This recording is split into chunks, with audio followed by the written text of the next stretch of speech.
Sarah Bennett's fingers had stopped shaking an hour ago. That scared her more than the cold. Emma wasn't crying anymore either.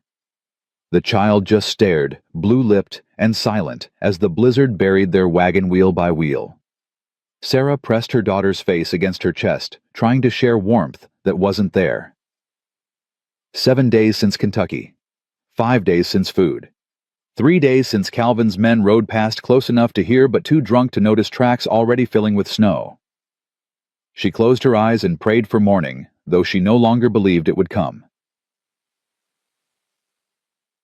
Before we continue Sarah and Emma's story, if you believe in second chances and the kind of love that defies impossible odds, hit that subscribe button and ring the notification bell. Stay with us until the end to see if they survive this brutal Wyoming winter, and drop a comment telling us what city you're watching from. We want to see how far this story travels. Now let's find out what happens when a desperate widow meets a rancher who doesn't ask questions. The horse smelled them before Jake Mercer saw anything. The mare's ears pricked forward, nostrils flaring as she pulled against the reins. Jake squinted through the snow. Dawn barely breaking gray over the white plains. Nothing moved except the wind. "Easy, Belle." He loosened his grip, letting her pick the direction. She walked 20 paces north, then stopped, pawed at a snowdrift taller than Jake's waist. He dismounted, boots sinking deep. The cold bit through his coat immediately. 20 below, maybe worse. He'd been checking fence lines since before sunrise, looking for breaks from last night's storm. Belle pawed again, insistent. Jake waded closer, saw brown fabric, a woman's coat. He dropped to his knees and dug ice crystals, cutting his bare hands. More fabric, a face, blue-tinged skin, closed eyes. "Ma'am." He shook her shoulder. Nothing. Dug deeper. Found a second body underneath, smaller. A child. Jesus! Jake yanked off his coat and wrapped it around the little girl. She was colder than the snow itself. He lifted her with one arm, then grabbed the woman's collar with his free hand and pulled. Dragged them both 10 feet to where the drift was shallower. The woman's eyelids fluttered. Her lips moved soundlessly. "Can you hear me?" Jake laid the child across the woman's chest. "Ma'am, I need you to wake up." Her eyes opened, green but unfocused, lost. "Emma," she whispered. The word came out cracked and broken. "My Emma." "Your daughter." Jake touched the child's neck, found a pulse, faint as moth wings. "When did you eat last?" The woman tried to speak again. Her jaw moved, but nothing came out. Her eyes rolled back. Jake looked at Belle, then at the sky. His ranch was 4 miles southwest. Town was 6 miles east, but Doc Henderson wouldn't be there until afternoon, probably not in this weather. The woman and child wouldn't last an hour. Wouldn't last 20 minutes. He lifted the child first. She weighed nothing. Bones and cold skin wrapped in rags that used to be a dress. He settled her across Belle's neck, then heaved the woman up behind her. She slumped forward, barely conscious. "Stay with me." Jake swung up behind them both, one arm around the woman's waist, the other holding the child. "Just stay awake." The ride back was the longest 4 miles of his life. The woman drifted in and out. Twice she mumbled something that sounded like, "Don't let him," and "has to run." The child never moved. Jake's ranch appeared through the snow like a ghost. The cabin's chimney smoke, the only proof anything lived in this frozen hell. He dismounted fast, grabbed the child, kicked the cabin door open. The fire was low, but still burning. He laid the girl on the floor right in front of it, wrapped her in every blanket he owned. Ran back for the woman. She had fallen sideways off Belle. Lay in the snow, not moving. No. Jake scooped her up. She was heavier than the child, but still too light. He carried her inside, laid her beside her daughter. Her skin was ice. Her breathing came in shallow gasps. He'd seen frostbite before. She'd lose fingers if he didn't work fast, maybe more. Jake stripped off her wet coat, Her dress underneath was soaked through. He grabbed a dry shirt of his own, turned his back, and changed her quickly, no time for modesty. Did the same for the child. His shirts hung on them like tents. Then he did what his father taught him during the winter of '64. Wrapped them both tight together, skin to skin, the child tucked against the woman's chest. Piled blankets over them. Heated water on the stove. Added whiskey and honey. Forced a spoonful between the woman's lips. She choked, coughed, but swallowed. That's it. Jake gave her another spoonful. Drink. Her eyes opened again, more focused now. She saw him, saw the cabin. Her hand moved weakly, searching until it found the child beside her. Emma. Her voice barely existed. She's breathing. Jake touched the girl's forehead. Warming up. You both are. The woman stared at him. Snow still melted in her hair, running down her temples like tears. She opened her mouth, closed it, tried again. Who are you? Jake Mercer. This is my place. Why? She stopped, swallowed. Why did you help us? Jake sat back on his heels. The question surprised him. You were dying in my pasture. Didn't seem complicated. Men don't just help. Her voice was stronger now. They want something. I want you alive. That complicated enough? She studied his face, searching for lies maybe, or worse.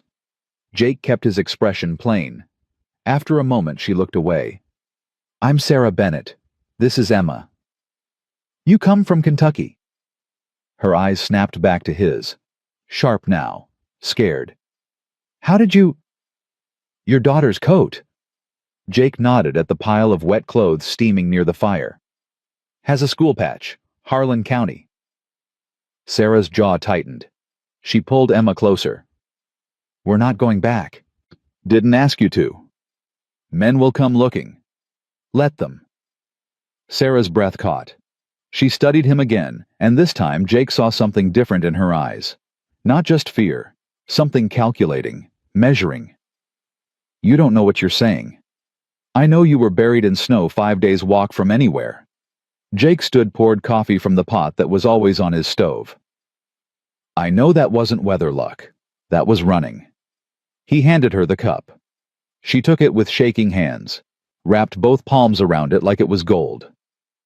If somebody's chasing you, Jake said, I figure they earned whatever greeting they get when they arrive. Sarah drank. The coffee was burned and bitter, but she drank like it was salvation. When she finished, she looked up at him. Calvin Bennett is my husband's brother. He wants Emma. Says she's his responsibility now that James is dead. Your husband? Mine collapse. Year ago. Sarah's voice went flat. James owned a claim. Small one. Not worth much. But it's Emma's now. Legal inheritance. And Calvin wants it. He wants her. Sarah's grip tightened on the cup. Showed up 3 weeks after the funeral with papers. Court-appointed guardianship. Said I was unfit. Said I couldn't provide. Jake crossed his arms. Were you? I was a school teacher. Pride flashed through the exhaustion. I taught 30 children their letters. I kept books for the mining office. I wasn't... She stopped. Breathed. It didn't matter what I was. Calvin had the judge. Had the sheriff. Had the church. So you ran. I tried legal first. Sarah's laugh was bitter. Filed complaints. Talked to the pastor. Stood in front of the town council and begged them to listen. Calvin smiled the whole time. Said I was hysterical. Said grief made women unstable. They believed him. Emma stirred. Made a small sound. Sarah's hand moved to her daughter's hair, stroking gently. Then one night I woke up and found Calvin in Emma's room, just standing there, watching her sleep. Sarah's voice dropped to something cold and hard. He said he was checking on her. Said he had a right. I told him to leave. He laughed. Jake's hands curled into fists. Next morning I packed what I could carry. Took Emma before dawn. We walked to the train station. Calvin was there, waiting. Had 2 men with him. Sarah touched her left wrist unconsciously. They tried to take her. I fought. Screamed. Calvin told the station master I was mad with grief. Showed his papers. Legal guardian. But you got away. The train came.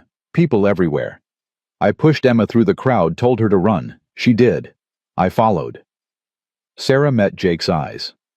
We've been running for 6 weeks. Trains, wagons, walking. Money ran out in Kansas. Food ran out in Nebraska. We were trying for Laramie. Heard there might be work. In winter. I didn't have a choice. The words sat heavy in the small cabin.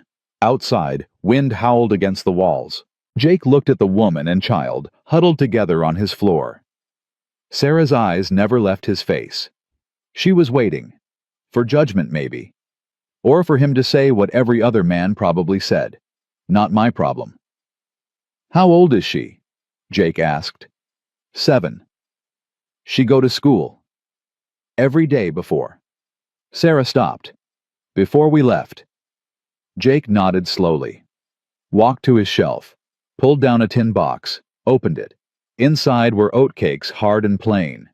He broke one in half, brought it to Sarah. Give her this when she wakes. Small bites. Her stomach won't handle much.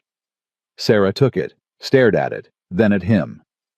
That's it. No questions, no conditions. You want conditions. I want to know what this costs. Jake crouched down so they were eye level. You can stay until the snow clears. There's a lean-to off the barn where you can sleep if you want privacy. Work to do if you're able. Cooking, cleaning, mending. I'll pay you fair wages. When you're ready to move on, I'll help you get wherever you're going. Why? Because you need help. Because that little girl shouldn't die in the snow because the law's a coward. Jake's voice didn't rise. Because a man who stands in a child's room at night deserves whatever hell he finds. Sarah's eyes filled. She looked away fast, blinking hard. If Calvin comes, he'll talk to me first.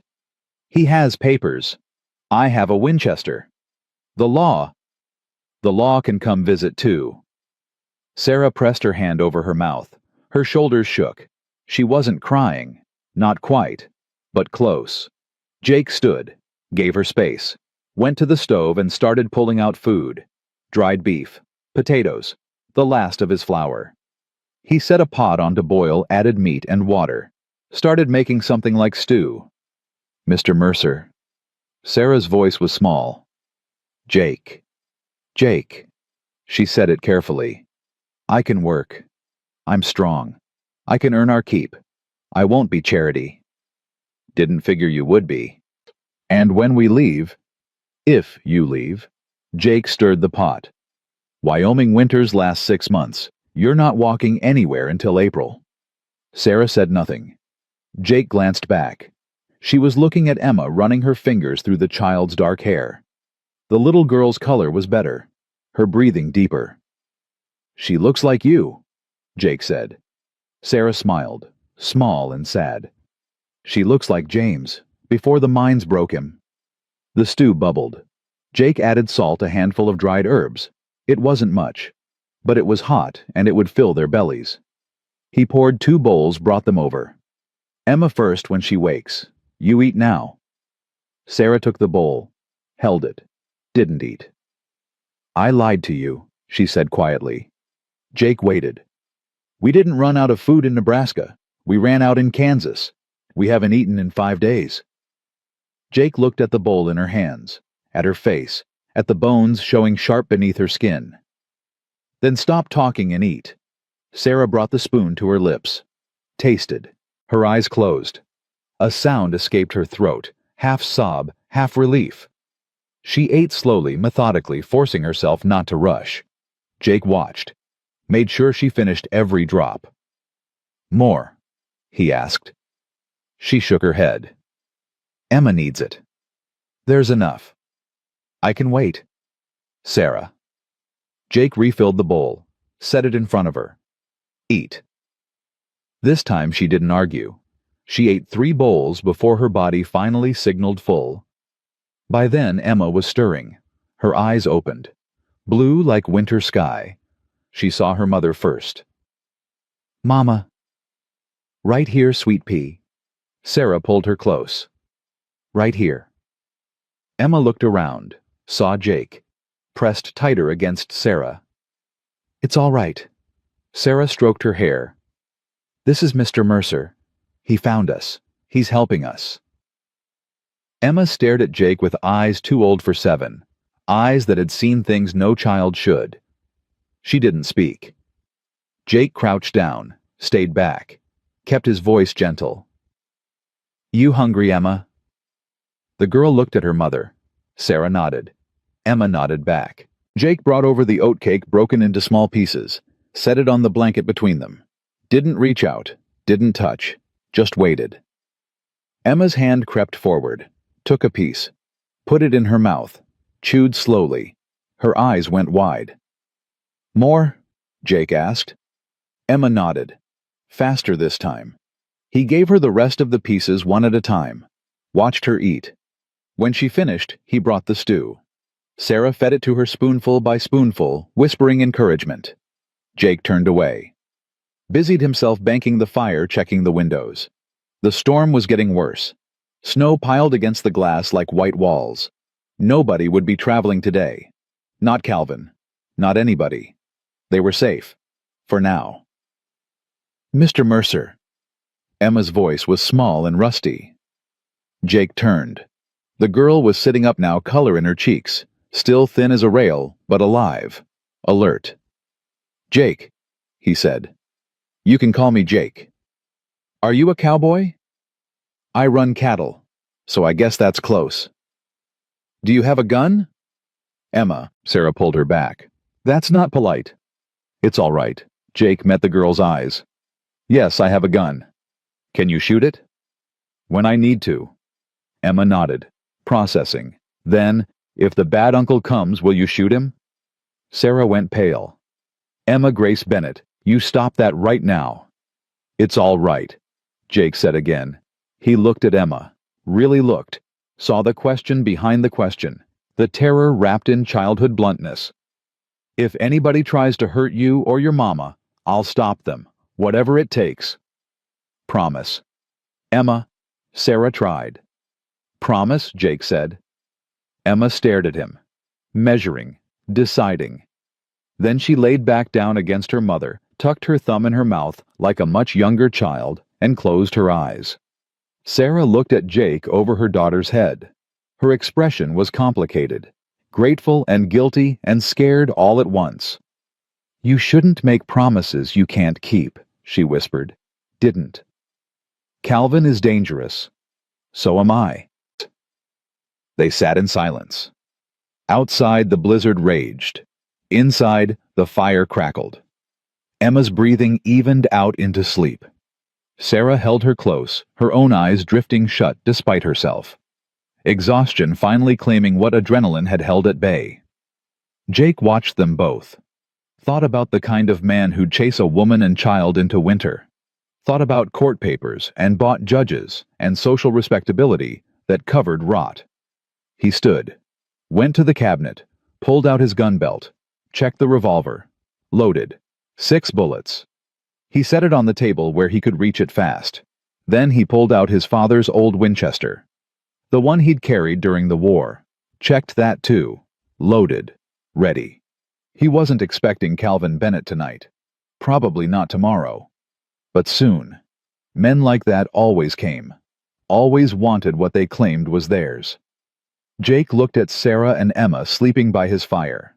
At the woman who'd fought so hard she'd nearly died fighting. At the child who asked strangers for protection because the law wouldn't give it. Not yours, he told himself. Not your fight. But he left the guns on the table anyway. The storm blew for 3 days. Jake gave Sarah and Emma his bed. Slept on the floor by the fire. Sarah protested once. Jake ignored her. On the second day, Emma spoke more than 3 words. She asked about the horses. Jake took her to the barn, showed her Belle and the 2 draft horses, a gelding named Samson and a mare named Delilah. Emma was afraid at first. Jake showed her how to hold her hand flat, let them smell her. They're bigger than houses, Emma whispered. They're gentle. Samson especially. He's lazy as Sunday. Emma giggled. Small sound, but real. Sarah watched from the barn door. Jake felt her eyes on him. Didn't turn around. Just kept showing Emma how to brush Samson's neck where he liked to be scratched. "You're good with her," Sarah said later back in the cabin. Jake shrugged, stirred the stew. "Kids are easy. They don't lie. Most men don't have patience." "Most men are fools." Sarah smiled. Jake caught it out of the corner of his eye. First real smile he'd seen from her. That night while Emma slept, Sarah helped him mend a torn saddle. Her stitches were neat and tight, much better than his rough work. "You know leather?" Jake asked. "James taught me, before the mines." She worked quietly for a moment. He was a saddler's apprentice, wanted to open his own shop. Then his father died and he had to take over the claim. He hated it. He endured it. Sarah's needle paused. "For us." Jake nodded. Understood. A man did what he had to. "I'm sorry," Sarah said suddenly. "For what?" "For bringing danger to your door. For—" She gestured helplessly. "For all of this." "You didn't bring anything I wasn't willing to take." "You say that now. When Calvin comes—" "Sarah." Jake set down the leather, looked at her directly. "I've faced worse than Calvin Bennett, and I'm still here. The war, among other things." She wanted to ask more. He saw the curiosity, but she didn't push, just went back to stitching. "Thank you," she said quietly, "for not asking more than I can tell. We all got things we don't talk about." Outside, wind howled. Inside, the fire burned warm. Emma slept safe. Sarah's needle moved in and out, creating something whole from something torn. Jake watched her work. Thought about how her hands never stopped. How she moved through the cabin like she was earning her keep even in exhaustion. How she watched him when she thought he wasn't looking still, waiting for the catch that cost the thing he'd demand in return. There wasn't one. But he figured time would prove that better than words. On the third day, the storm finally broke. Jake went out at dawn to check the stock. Dug them out from the drifts. Fed and watered. Checked fence lines. Everything intact. Lucky. When he came back in, Sarah had breakfast on the table. Oatmeal with the last of his dried apples. Coffee. She'd somehow made the cabin tidier, neater, more lived in. "You didn't have to," he started. "I wanted to." She met his eyes. "It's not much, but it's something." Emma sat at the table, drawing pictures in spilled flour with her finger. She looked up when Jake entered. Smiled. "Jake, look, I made Samson." He bent to see. The horse looked more like a cloud with legs, but Emma was proud. "That's good work," Jake said seriously. Emma beamed. They ate together. First meal as something like a family, though none of them would have said it. Sarah asked about the ranch, how much land, how many cattle, what he did come spring. Jake answered, asked about Emma's schooling. Sarah brightened, talking about books and letters and arithmetic. "I miss teaching," she admitted. "I miss—" She stopped, looked away. Jake understood. She missed the before, the life that made sense. After breakfast, he gave Emma a slate and chalk he'd had since he was a boy. Her eyes lit up. She settled on the floor and started drawing tongue between her teeth in concentration. Sarah washed dishes. Jake split more wood. The day felt almost normal, almost safe. Then just after noon, Belle whinnied sharp from the barn. Alert. Warning. Jake went still. Sarah froze hands in dishwater. "What is it?" she whispered. "Company." "Calvin." "Too soon to tell. Get Emma." Jake reached for the Winchester. "Back room. Stay quiet." Sarah moved fast, scooped up Emma, ignoring the girl's protest. Disappeared through the door. Jake heard the bolt slide home. He checked the rifle. Moved to the window. Saw movement through the snow. 2 riders, no 3. Coming up the trail slow and purposeful. Not travelers. Not neighbors. Hunters. Jake stepped onto the porch. Rifle held loose but ready. The riders pulled up 30 feet out, close enough to talk, far enough to think they had options. The man in front was clean-shaven city clothes under a wool coat, polished boots, soft hands, eyes like a banker counting money. Behind him rode two others, harder men, the kind hired for muscle. "Good afternoon," the first man called. Pleasant voice, civilized. "I'm looking for Jacob Mercer." "You found him." The man smiled. "Calvin Bennett. I believe you have something of mine." Jake's finger moved to the trigger. Not obvious, just ready. "Don't believe I do." "A woman. Dark hair, about 28, traveling with a child." Calvin's smile never wavered. "Her name is Sarah Bennett. She's my sister-in-law. She's unwell. Needs family." "Sounds unfortunate." "Indeed." Calvin leaned forward slightly. "I have legal custody of the child, court appointed. I'm here to collect her and return them both to Kentucky, where they can receive proper care." "That so?" "Yes." Calvin reached into his coat. Jake's rifle came up. Calvin froze. "Just papers. May I—" Jake nodded once. Calvin pulled out folded documents, held them up. "Guardianship decree, signed by Judge Morrison, County of Harlan, Kentucky, all legal and proper. Kentucky law doesn't run in Wyoming. Federal law says I have parental rights to my brother's child. Federal law says a lot of things, doesn't make them right."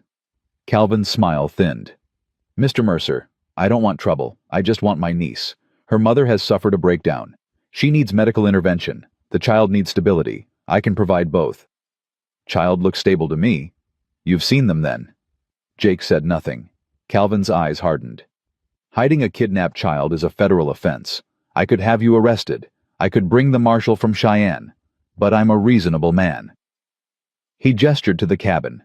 "Let me see Emma. Let me speak with Sarah. If they're truly well and happy, perhaps we can come to an arrangement." "What kind of arrangement?" "Sarah returns with me. We sort out the legalities properly. Emma stays in family care, my care, until Sarah is evaluated by physicians and deemed fit. If she's fit, she gets the child back. If not—" Calvin spread his hands. "Then I fulfill my duty as guardian." "And the mining claim?" Calvin's expression didn't change, but something flickered behind his eyes. "That's family business." "Meaning it's yours, once Emma's yours. Meaning it's properly managed." Jake lowered the rifle. Not down, just to the side. His voice stayed level, calm. "Here's how it's going to work. You're going to turn your horses around. You're going to ride back to whatever hole you crawled out of. And you're going to forget you came here. I have legal—" "I don't care about your papers. I care that a woman and child nearly froze to death running from you. I care that little girl flinches when men raise their voices." Jake's voice dropped, went cold. "I care that you stood in her room at night, watching." Calvin went very still. "Sarah told you that—" "Didn't need to. Girl told me herself. She's 7. She's confused. Grief does things to children. Get off my land." "Mr. Mercer." Jake raised the rifle again. "Now." The two hired men reached for their guns. Jake's rifle swung to cover them. "Do it," Jake said softly. "See who's faster." Nobody moved. The moment stretched. Wind blew snow across the gap between them. Calvin raised a hand. His men eased back. "This isn't over." "Yes, it is. I'll return with the law." "Bring them. Bring an army. You're not taking that child." Calvin stared at him. The civilized mask slipped. Underneath was something ugly. Something that enjoyed fear. "You have no idea who you're dealing with," Calvin said. "I know enough. Sarah is mentally unstable. I have doctors who will attest to it. The child is in danger. I have witnesses." "Witnesses you bought." "Witnesses the law will believe." Calvin gathered his reins. "I'll be back, Mr. Mercer, with papers you can't ignore, with men who won't be stopped by posturing." "I'll be here." Calvin turned his horse, rode 10 paces, stopped, looked back. "One more thing. James died in that mine. Accident, they said. But mines are dangerous places. Men die all the time. Strange how some accidents happen right when they're convenient. Jake's blood went cold. What are you saying? Calvin smiled. I'm saying James was a good brother, a decent man. It's a shame he couldn't see reason about the claim, about what was best for Emma's future. He tilted his head. But in the end, things worked out the way they should. They usually do. He rode off. The two hired men followed. Jake watched until they disappeared into the white landscape. Then he waited 5 more minutes, making sure they were really gone. When he turned around, Sarah stood in the doorway. Her face was white as the snow. She'd heard everything. "He killed James," she whispered. "He killed my husband." Jake walked to her. She swayed. He caught her arm, steadied her. "You knew," she said. "Didn't you? You suspected." "I suspected a man who'd chase you into winter was capable of anything. The marshal said it was an accident, tunnel collapse. 2 other men died." Sarah's eyes filled. "But James was supposed to be on day shift. Calvin switched him to night, said there was a problem that needed James's expertise. He went down and never came back up." "Sarah?" "I knew." The tears spilled over. "God help me, I knew. I just couldn't prove it. Nobody would listen. They said I was grief-stricken, delusional." She looked up at Jake. "He murdered his own brother for a mining claim worth maybe $2,000. Then he'll answer for it. How he owns the law. He owns the town. She stopped. Drew a shaking breath. "I can't fight him. He's right. He'll come back with the marshal and I'll have nothing. No proof, no witnesses. Just the word of a widow against a respected banker." Jake was quiet for a moment, thinking. Then, "You're not a widow." Sarah frowned. "What?" "Legally you're a widow, but Wyoming recognizes common law marriage. If you're married to someone else, Calvin has no claim." Sarah stared at him. "I don't understand." "Marry me," Jake said. The words hung in the cold air between them.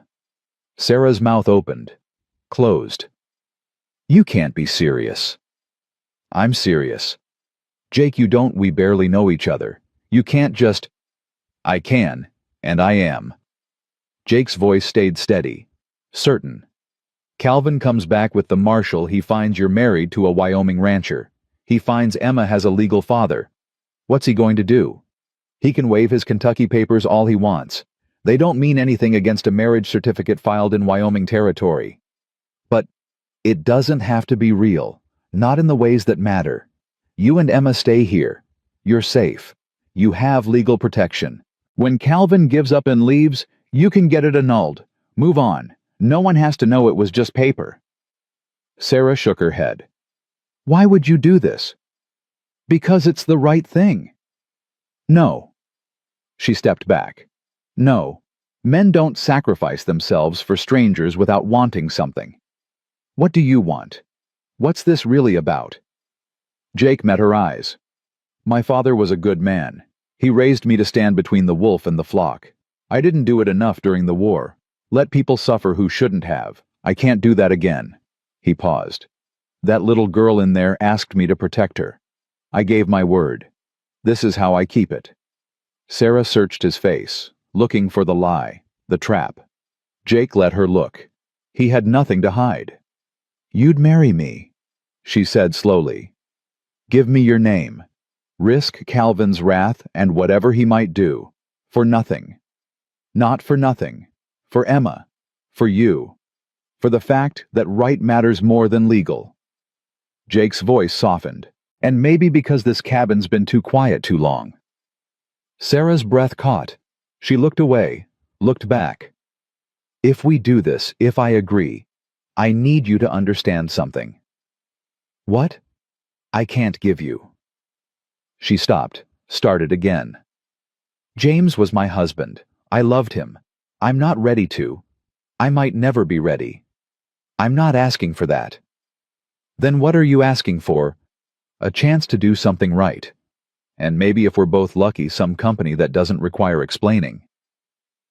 Sarah was quiet for a long time. Jake waited. Didn't push. This had to be her choice. Her decision. Finally she spoke. If I say yes, if we do this, I need to know you understand what you're walking into. Calvin won't stop. He'll bring lawyers, lawmen worse. He'll make your life hell. Let him try. You could die. We all die. Jake.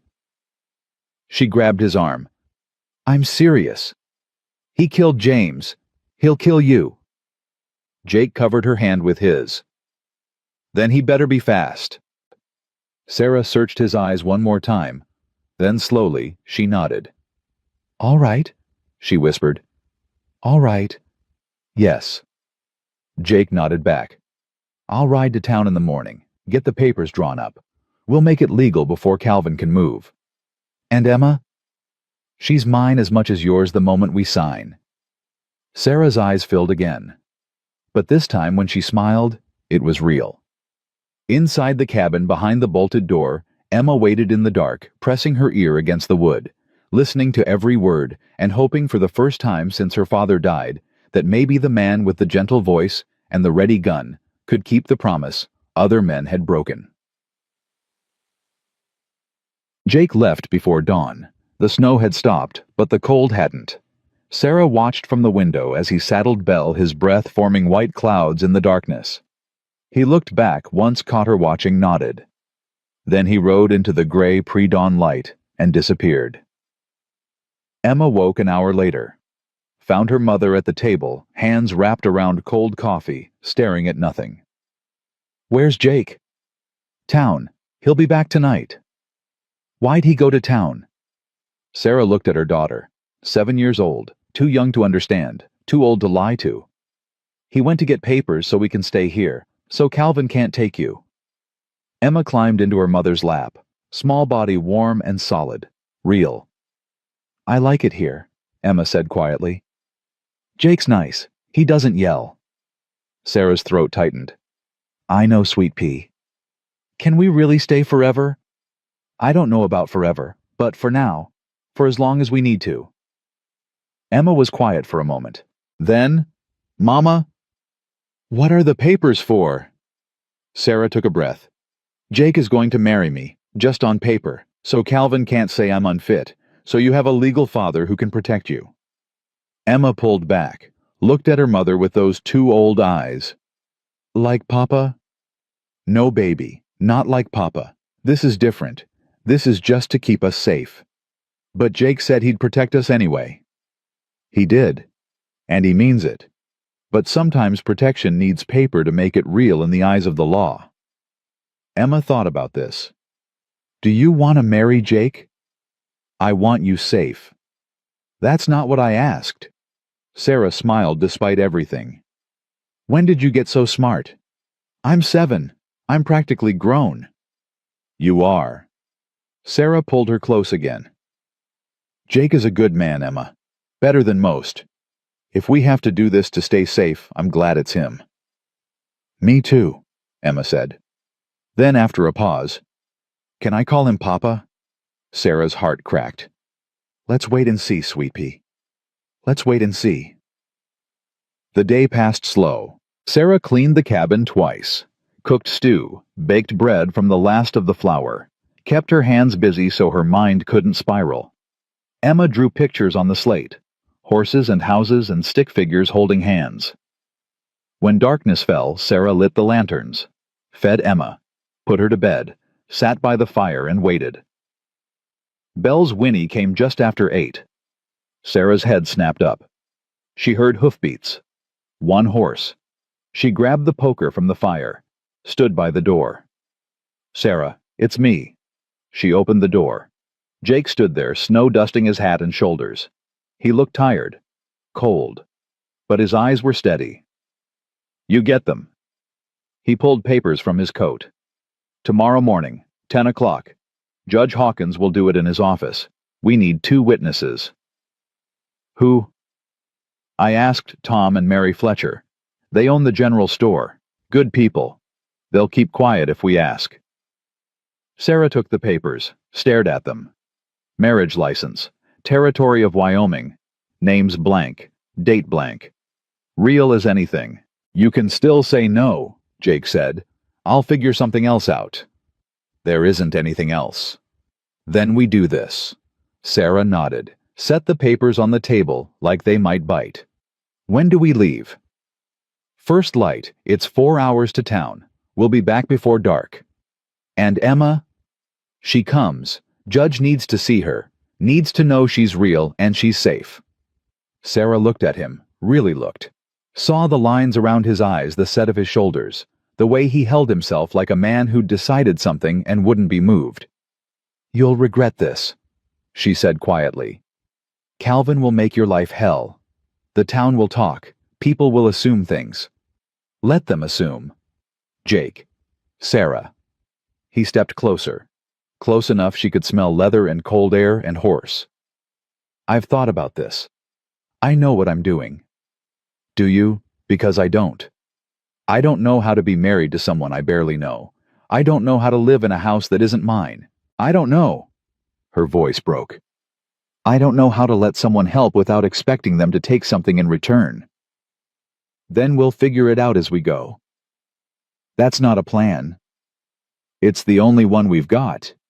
Sarah laughed, sharp and brittle. God help us. He might. But even if he doesn't, we're doing this anyway. She looked at him. This stranger who pulled them from snow, who fed them and sheltered them and asked nothing, who was about to tie his name to hers and face down a killer to keep a promise to a 7-year-old girl. I'll earn this, she said. However long we do this, I'll earn my keep. I'll work. Sarah. I won't be a burden. I won't. Sarah. Jake caught her hands, held them still. You're not a burden. You're a woman who needs help. There's no shame in that. There's shame in taking without giving. Then give what you can. Cook, clean, keep the books if you want. But don't kill yourself trying to pay a debt that doesn't exist. Sarah pulled her hands away, wrapped her arms around herself. You don't understand. Then help me understand. She turned to the fire, watched the flames. James was good to me, but his family wasn't. They thought he married beneath him. Coal country school teacher. No family, no money. Her voice went flat. When he died, they made sure I knew I was nothing. That everything I had was because of him. Because he allowed it. Without him, I was just... She stopped. You were just what? Disposable. The word sat heavy. Jake was quiet for a long moment. My father used to say a person's worth isn't in what they own or who they marry. It's in what they do when no one's watching. When there's no reward coming. He moved to stand beside her, not touching, just close. You ran into winter with nothing but your daughter and the clothes on your back. You walked until your feet bled. You went 5 days without food and kept going. That's not disposable. That's steel. Sarah's eyes burned. Calvin will come back. I know. He'll bring the marshal, maybe worse. I know. You could die. Sarah. Jake turned her to face him. Look at me. She did. I rode through 3 years of war. Saw things that would break most men. I came home to Wyoming because I was tired of running and tired of watching good people suffer while bad people thrived. His voice was quiet, certain. If Calvin Bennett wants a war, he'll get one. But he won't get you, and he won't get Emma. Why? The question came out broken. Why do you care so much? Jake's jaw worked. He looked away, looked back. During the war, I was stationed outside Atlanta. Burned a lot of homes, lot of farms. Orders were orders. But there was this one place, little cabin woman and 3 kids. Her husband died at Shiloh. She begged us not to take her food, said her children would starve. He stopped. Sarah waited. My captain didn't care, took everything, burned the house anyway. I stood there and watched, told myself I was just following orders. Jake's voice went rough. Found out later those kids didn't make it through winter. All 3 died. Jake, I stood there and did nothing.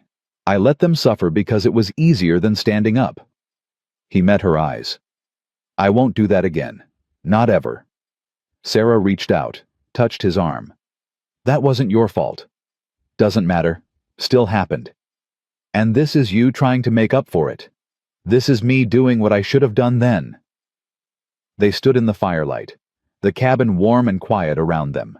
Emma sleeping in the next room. The marriage papers on the table. Tomorrow coming whether they were ready or not. I'm afraid, Sarah whispered. Me too. Then why are we doing this? Because fear's not a good enough reason to let bad things happen. Sarah nodded slowly, stepped back. We should sleep. Long day tomorrow. You take the bed. I'll take the floor. Jake. Not arguing about this. Sarah smiled despite herself. You're stubborn. Heard that before. She started toward the bedroom, then stopped, turned back. Jake. Thank you. For all of this. You keep thanking me, I'm going to think you don't believe I mean it. I'm starting to believe. That's what scares me. She disappeared into the bedroom. Jake heard the door close softly. He stood by the fire for a long time after, thinking about tomorrow, about Calvin, about 3 children who died because he was a coward. Not this time, he thought. Not ever again. He bedded down on the floor, closed his eyes. Sleep didn't come easy. But when it did, he dreamed of snow and fire, and a little girl asking him to keep a promise he'd die before breaking. They left at dawn. The morning was clear and brutal cold enough to freeze spit before it hit the ground. Jake helped Emma onto Belle, then Sarah. He walked alongside, leading the horse-breaking trail through snow that came up to his knees in places. Emma chattered at first, excited about town, about new people, about the adventure of it all. But as the miles passed and the cold settled deeper, she went quiet, pressed against her mother's back. Sarah wrapped her arms around her daughter, kept her warm. Jake watched them, mother and child bundled together against the wind. He thought about the papers in his coat pocket, about what they'd mean once signed. Husband, father. Words that had weight. That meant forever even when they didn't. Jake. Emma's voice was small. Yeah. Will it hurt? Will what hurt? Getting married. Sarah tensed. Jake glanced up at her. She looked away. No, Jake said. It won't hurt. Just sign some papers. Say some words. Quick and easy. Then why does Mama look scared? Emma, Sarah started. I'm not scared, Jake said. Are you? Emma thought about it. A little. What if Calvin comes while we're gone? He won't. Too soon. And if he does, neighbors know to watch the place. Old Tom Fletcher promised to ride out twice a day. But what if... Emma Grace, Sarah said gently. No more what ifs. We're doing this. We're going to be safe. Trust Jake. Emma was quiet. Then, I do trust him. I just don't want him to go away like Papa. Jake stopped walking, turned to look at the child. She stared down at him with James's eyes. Sarah's determination. A mix of fear and hope that cut straight through him. I'm not going anywhere, Jake said. Promise? Promise. Emma nodded, satisfied. They kept walking. Town appeared on the horizon just after 9. Small place, maybe 300 people. Main street lined with buildings that looked tired. General store, saloon, church. And at the end, a square brick building with a sign that read, County Office. Jake tied Belle to the post outside, helped Sarah and Emma down. His hands lingered on Sarah's waist a moment longer than necessary. She noticed. So did he. Neither said anything. Inside the office was warm. A clerk sat at a desk, scratching notes with a pen that needed replacing. He looked up, saw them, frowned. Help you? We're here to see Judge Hawkins. He's expecting us. The clerk's frown deepened. Mercer. That's right. Wait here. He disappeared through a door, came back a minute later with an older man. Late 50s gray hair spectacles. Judge Hawkins had the look of someone who'd seen too much and believed too little. Mr. Mercer. They shook hands. Hawkins looked at Sarah. Ma'am. Your Honor. And this must be Emma. Hawkins crouched down, smiled. Hello, young lady. Emma hid behind Sarah's skirt. She's shy, Sarah said quickly. Understandable. Hawkins straightened. Fletcher's here? Right here, Judge? Tom Fletcher stepped out from behind a shelf of ledgers. His wife, Mary, followed. Both smiled at Sarah. Warm. Genuine. Mary. Sarah's voice broke with relief. Thank you for coming. Wouldn't miss it. Mary hugged her, whispered something Jake couldn't hear. Sarah nodded, wiped her eyes fast. Well then. Hawkins clapped his hands once. Let's get this done. Everyone in my office. They filed in. Small room, desk, chairs, window looking out on the snowy street. Hawkins sat, pulled out the marriage license, dipped his pen in ink. Names, Jacob Thomas Mercer. Sarah Ann Bennett, Hawkins wrote. Date of birth. They gave them. Hawkins kept writing, asked about residence occupation, previous marriages. Sarah's voice shook when she said James's name. Jake reached over, took her hand. She gripped it hard. This marriage is... Hawkins paused, looked at them over his spectacles. I'll be honest. Tom told me the situation, about Calvin Bennett, about why you're really doing this. Sarah went pale. Your Honor. I don't care. Hawkins set down his pen. I've seen enough law twisted to serve bastards while good people suffer. If this marriage keeps that child safe, then it's more real than half the ones I perform. He picked up the pen again. But I need to know something. Are you both entering this of your own free will? No coercion. Yes, Jake said. Sarah. She looked at Jake. At Emma. At the paper that would change everything. Yes. Good enough. Hawkins signed the bottom. Tom Mary, you're up. The Fletchers witnessed, signed their names. Hawkins blotted the ink, looked at Jake and Sarah. Normally I'd do a ceremony. Vows rings the whole business. But Tom said you wanted quick and quiet. We do, Sarah said. Then I'll make it simple. Hawkins stood. Jacob Mercer, do you take Sarah Bennett as your lawfully wedded wife to protect and provide for in sickness and health for as long as you both shall live? Jake's voice was steady. I do. Sarah Bennett, do you take Jacob Mercer as your lawfully wedded husband to honor and support in sickness and health for as long as you both shall live? Sarah's voice shook but held. I do. Then by the power vested in me by Wyoming Territory, I pronounce you husband and wife. Hawkins smiled. You may kiss the bride. Or not. Up to you. Jake looked at Sarah. She looked back. The moment stretched.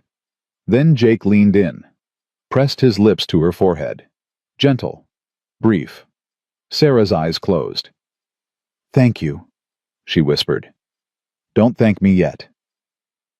Hawkins handed Jake the license. This is legal and binding. File a copy with the territorial office in Cheyenne if you want extra protection.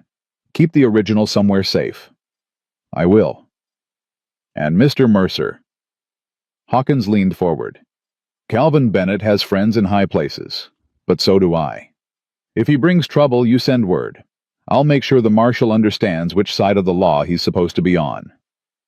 Appreciate that, Your Honor. Don't appreciate it, just don't get killed before I can help. They left the office. The cold hit like a fist. Emma ran ahead, boots crunching in snow. Mary Fletcher pulled Sarah aside. You all right? I don't know. Sarah looked at the paper in Jake's hand. I just married a man I've known for 4 days. You married a good man who's willing to die for you. That's rare. Mary squeezed her arm. Give it time. See what grows. And if nothing grows, then at least you're alive to find out. Tom shook Jake's hand. Calvin won't take this lying down. I know. Watch your back. He's got money and mean streak long as the Platte. I've dealt with worse. Have you? Tom's expression was serious. Because I knew Calvin's father. He was a hard man. Raised Calvin to believe the world owed him everything. Men like that don't lose gracefully. Then he better learn fast. They said their goodbyes. Jake helped Sarah and Emma onto Belle, started the long walk home. They were 2 hours out when Emma spoke up. Mama. Yes, sweet pea? Are you and Jake really married now? Sarah glanced at Jake. He kept walking, eyes forward. Yes, Sarah said quietly. We are. Does that mean Jake's my papa now? Sarah's throat closed. That's up to Jake. Emma looked down at him. Are you my papa? Jake stopped walking, turned to face the child. Snow fell soft around them, the world gone quiet and white. Do you want me to be? Emma nodded, solemn, sure. Then I am. Promise? Promise. Emma smiled. First real smile Jake had seen from her. It lit her whole face, made her look 7 instead of 70. Can I tell you a secret? Emma whispered. Go ahead. I prayed for someone like you. After Papa died. I prayed every night for someone strong who wouldn't let Calvin take me. Her eyes shone. I think God sent you. Jake's chest tightened. He looked at Sarah. She was crying silently, tears freezing on her cheeks. Maybe he did, Jake said finally. Or maybe we're just lucky. Either way, I'm here, and I'm staying. Emma reached down, touched his face with her small hand. I love you, Papa. The words hit Jake like a bullet. He caught her hand, held it. I love you too, sweetheart. They kept moving, walked until the ranch appeared through the snow. Home. The word felt strange. Jake hadn't had a home in years, just a place to sleep. But looking at it now, Sarah and Emma beside him, it felt different. Fuller. They were 50 yards from the cabin when Belle stopped. Head up, ears forward, alert. Jake's hand went to his gun. What is it, girl? Then he saw it. Smoke rising from his chimney. Too much smoke. And the door was open. Stay here, Jake said. Jake, stay here. He pulled the Winchester from Belle's saddle, worked the action, moved forward slow and careful. The cabin was wrecked. Table overturned. Chairs smashed. Papers scattered everywhere. Jake moved through the destruction rifle, ready, checking corners. No one inside, but the message was clear. Written on the wall in what looked like charcoal. She's mine. Come get her. Jake stood in the ruins of his home and felt something cold and hard settle in his chest. Rage, pure and clean and dangerous. Jake. Sarah's voice from the doorway. He turned. She stood there with Emma, both staring at the destruction. Emma made a small sound, buried her face in her mother's coat. He was here, Sarah whispered. He knows. He knows. What do we do? Jake looked at the message on the wall, then at his wife, his daughter, both scared and cold and trusting him to have answers. We finish this, he said. Once and for all. Jake moved through the cabin, writing chairs, picking up scattered papers.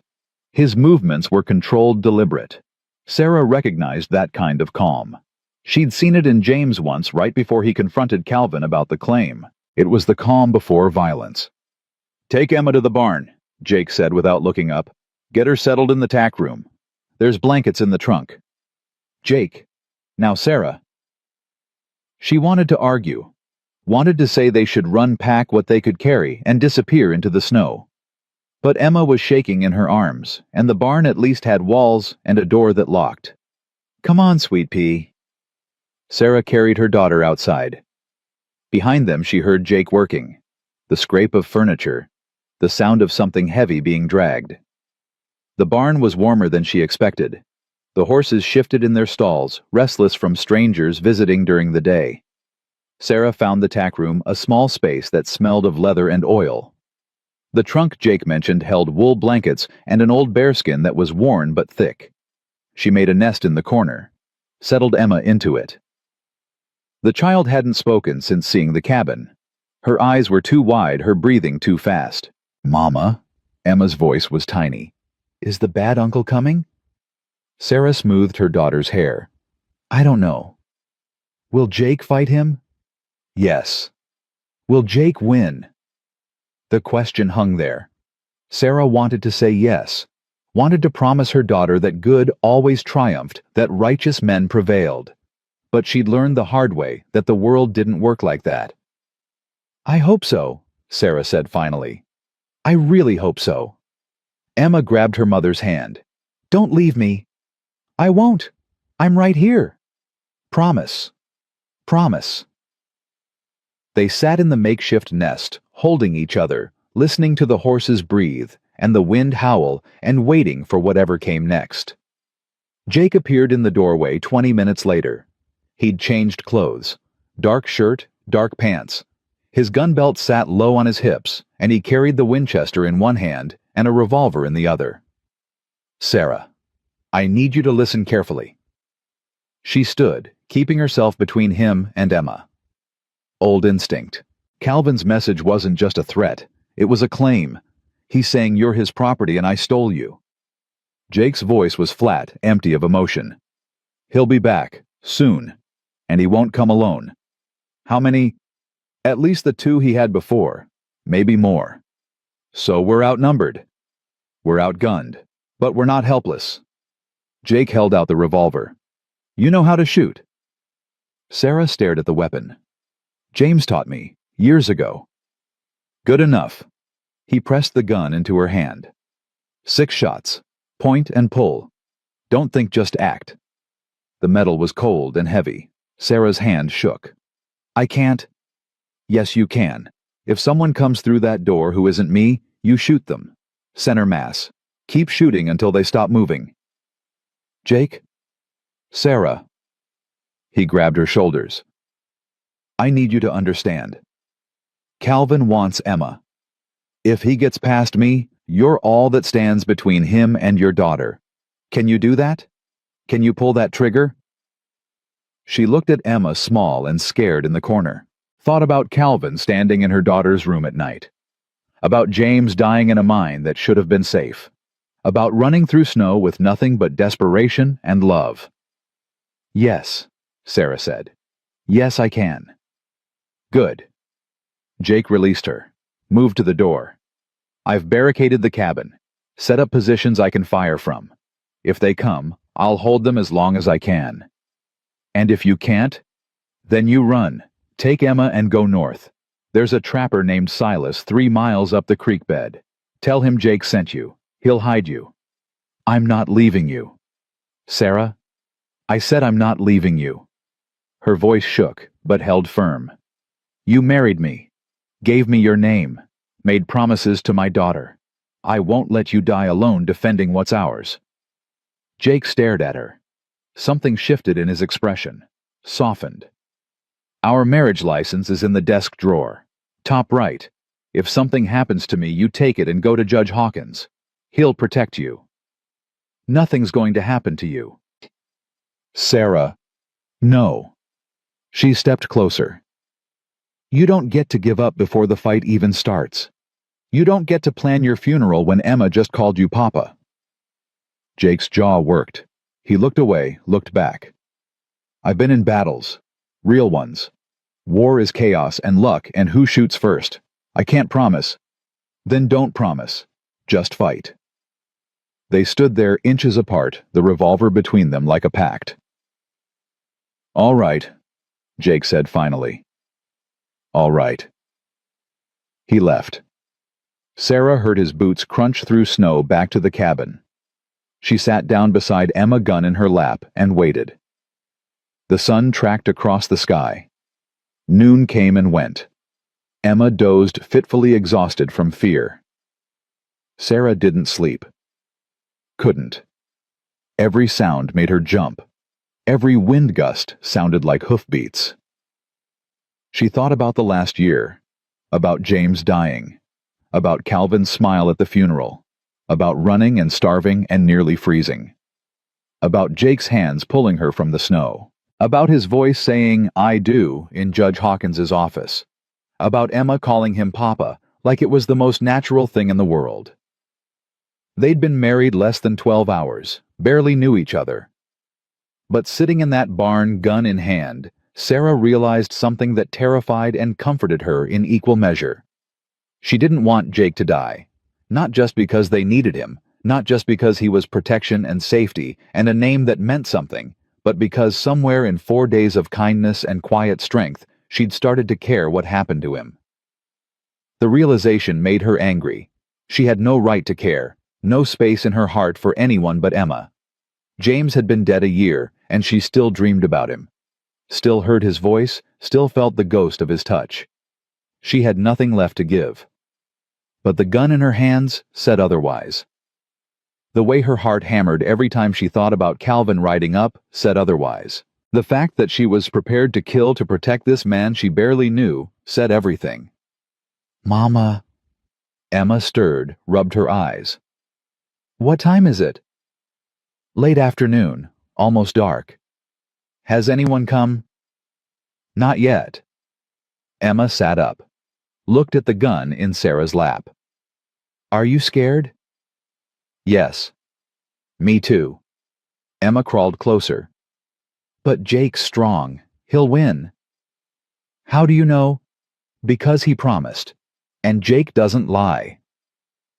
Sarah pulled her daughter close, prayed Emma was right. They came just after sunset. Sarah heard the horses first.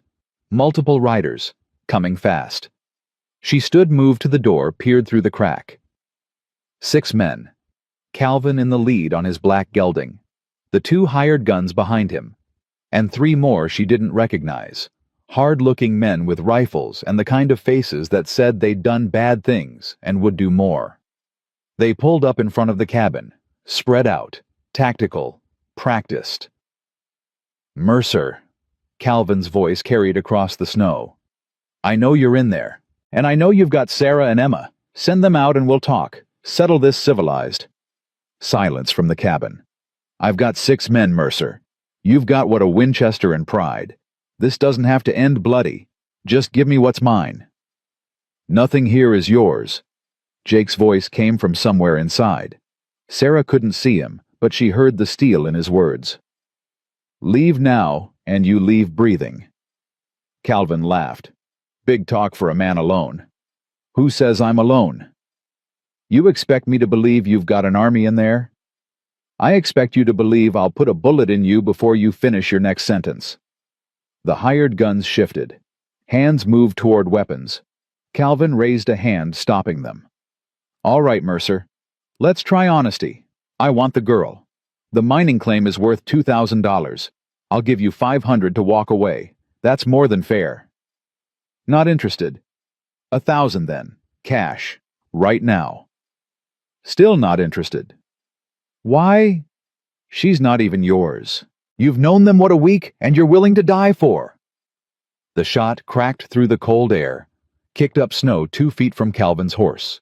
The animal spooked, reared. Calvin fought for control, cursing. "Next one won't miss," Jake said. Calvin got his horse settled. His face was red angry. "You just assaulted an officer of the court. You're a banker with a bought badge. Don't flatter yourself." "I've got legal standing. I've got witnesses. And I've got more men than you have bullets." Calvin's voice went cold. "Last chance, Mercer. Send out Sarah and Emma, or we burn you out." "Try it." Calvin looked at his men, nodded. 2 of them dismounted, grabbed torches from their saddles, moved toward the cabin. Sarah's heart stopped. The gun in her hand suddenly felt light useless, 6 against 1. They'd burn Jake alive, burn the cabin, smoke them out of the barn.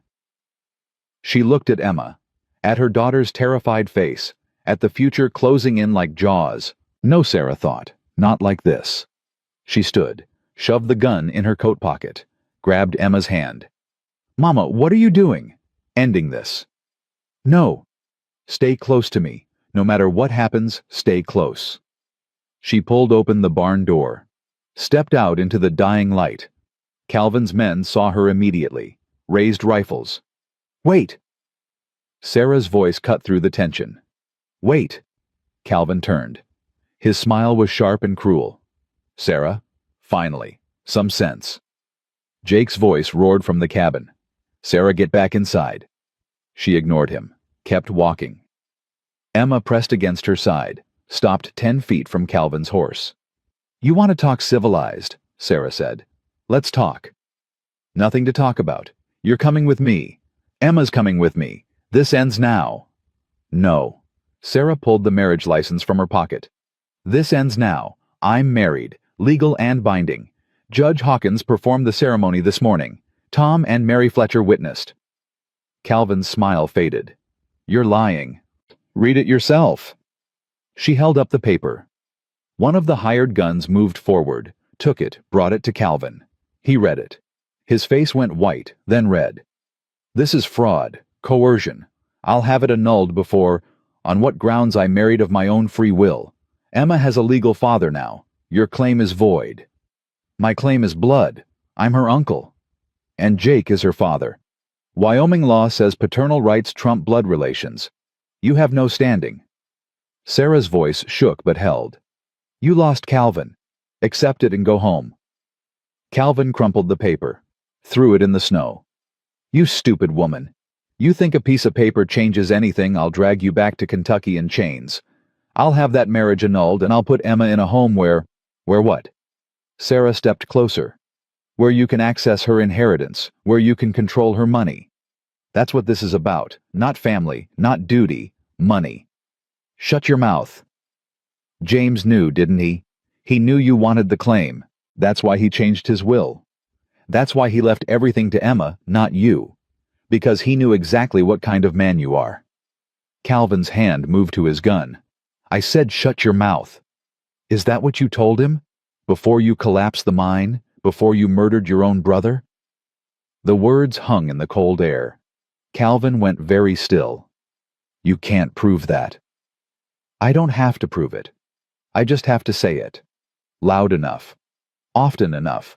Until people start asking questions. Until they wonder why James died right after refusing to sell his claim. Until they remember you were the last person to see him alive. You're insane. I'm desperate. There's a difference. Sarah's hand moved to her pocket, to the gun. And desperate people are dangerous. Calvin saw the movement. So did his men. Rifles came up, aimed at her and Emma. You pull that gun, you're dead, Calvin said. Maybe, but so are you. And everything you've done, everything you've murdered for dies with you. Sarah's voice was steady now. Emma gets the claim, gets her father's legacy, and you get nothing, just a bullet and a hole in the ground. They stared at each other, predator and prey. But Sarah wasn't prey anymore. She was a mother with a gun and nothing left to lose. Mama, Emma whispered. I'm scared. I know, baby. Stay behind me. The cabin door opened. Jake stepped out. Winchester leveled at Calvin. His face was stone. She's right, Jake said. You shoot her, you die. Maybe you get lucky. Maybe your men get me too. But you still die. That worth $2,000. Calvin looked at Jake, at Sarah, at Emma. The calculations ran behind his eyes. Risk versus reward, death versus money. This isn't over, he said finally. Yes, it is. Jake took 3 steps forward, close enough now that he couldn't miss. You ride away right now, you get to keep breathing. You come back, you don't. Simple as that. I'll bring the marshal, federal agents. You'll do nothing. Because if you make any move toward this family, I'll ride to Kentucky and tell everyone who'll listen about James, about the mine, about a banker who killed his brother for money. Jake's voice went cold as the snow. I've got friends too. Friends who fought in the war. Friends who know how to dig up truth. You want that kind of attention? Calvin's face twitched. For a moment, Sarah thought he'd do it. Thought he'd draw and damn the consequences. Men like Calvin didn't lose gracefully. But then he looked at his hired guns, saw them shifting nervously, saw them calculating their own odds. Men who worked for money, not loyalty. "Get on your horse," one of the hired guns said to Calvin. "This ain't worth dying over." "I paid you. You paid us to collect a woman and kid, not to die in Wyoming snow for your grudge." The man holstered his rifle. "I'm out." He mounted up, rode off into the darkness. The other hired gun followed, then another. Calvin was left with two men, both looking less certain by the second. "You're cowards," Calvin spat. "We're alive," one said. "That counts more." They left too. Calvin sat alone on his horse, surrounded by enemies holding reins and shaking hands.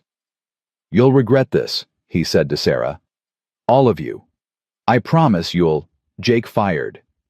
The bullet passed so close to Calvin's head that the man felt the wind of it. His horse screamed, bolted.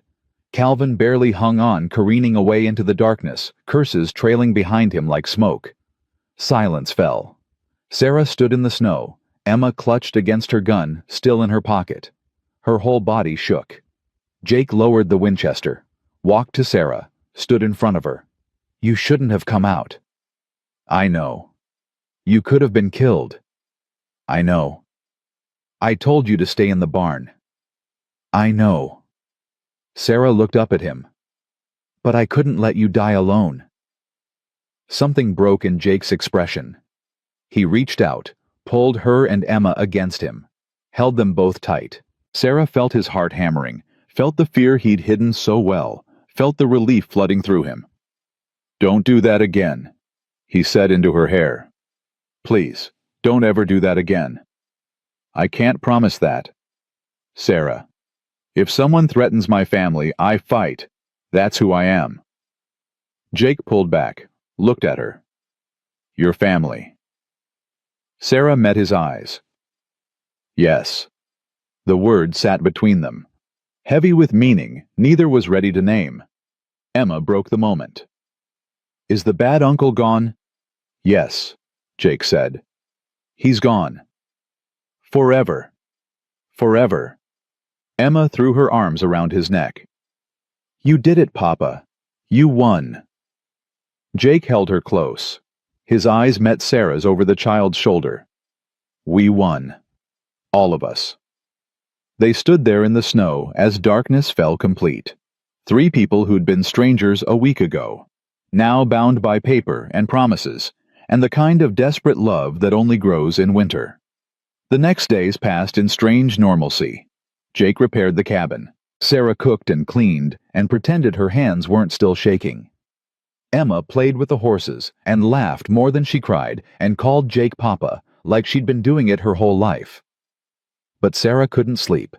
Every night she lay in the bed Jake had given up for her, staring at the ceiling, listening for hoofbeats that never came. Calvin was gone, but not forgotten. His threat hung over them like weather. On the fourth night, she gave up on sleep entirely, wrapped herself in a blanket and went to sit by the fire. Jake was there already, cleaning his rifle. "Can't sleep?" he asked. "No." "Me neither." They sat in comfortable silence. The fire crackled. Outside, wind howled. Inside, warmth held. "Thank you," Sarah said finally, "for what you did, for all of it." "You keep thanking me." "Because I keep meaning it." Jake set down the rifle, looked at her. "You stood in front of 6 men with guns, told Calvin you'd shoot him. That took—" He shook his head. "That took more courage than most men have." "I was terrified." "Courage isn't not being scared. It's being scared and doing it anyway." Sarah pulled the blanket tighter. "James used to say that." "Your husband was a smart man." "He was." Her voice went soft. "I loved him. I still do." "I know. But he's gone. And you're here. And I don't—" She stopped. Started again. "I don't know how to do this. How to be married to you. How to let Emma love you. How to feel anything but guilty for being alive when he's dead." Jake was quiet for a long time. Then, "My father died when I was 12. Winter. He went out to check the stock during a blizzard and never came back. We found him 3 days later, frozen solid, 20 feet from the barn door." Sarah waited. For years I was angry. Angry at him for dying. Angry at myself for not going with him. Angry at God for taking him. Jake stared into the fire. Then one day my mother sat me down and said something I never forgot. She said grief is love with nowhere to go. And until I found somewhere to put that love, I'd stay angry forever. What did you do? I built this place. Every log, every fence post, every piece of this ranch is my father. His lessons, his hands guiding mine, his voice telling me to keep going when I wanted to quit. Jake looked at Sarah. He's dead, but he's not gone. Not really. Sarah's eyes burned. James would have liked you. Yeah.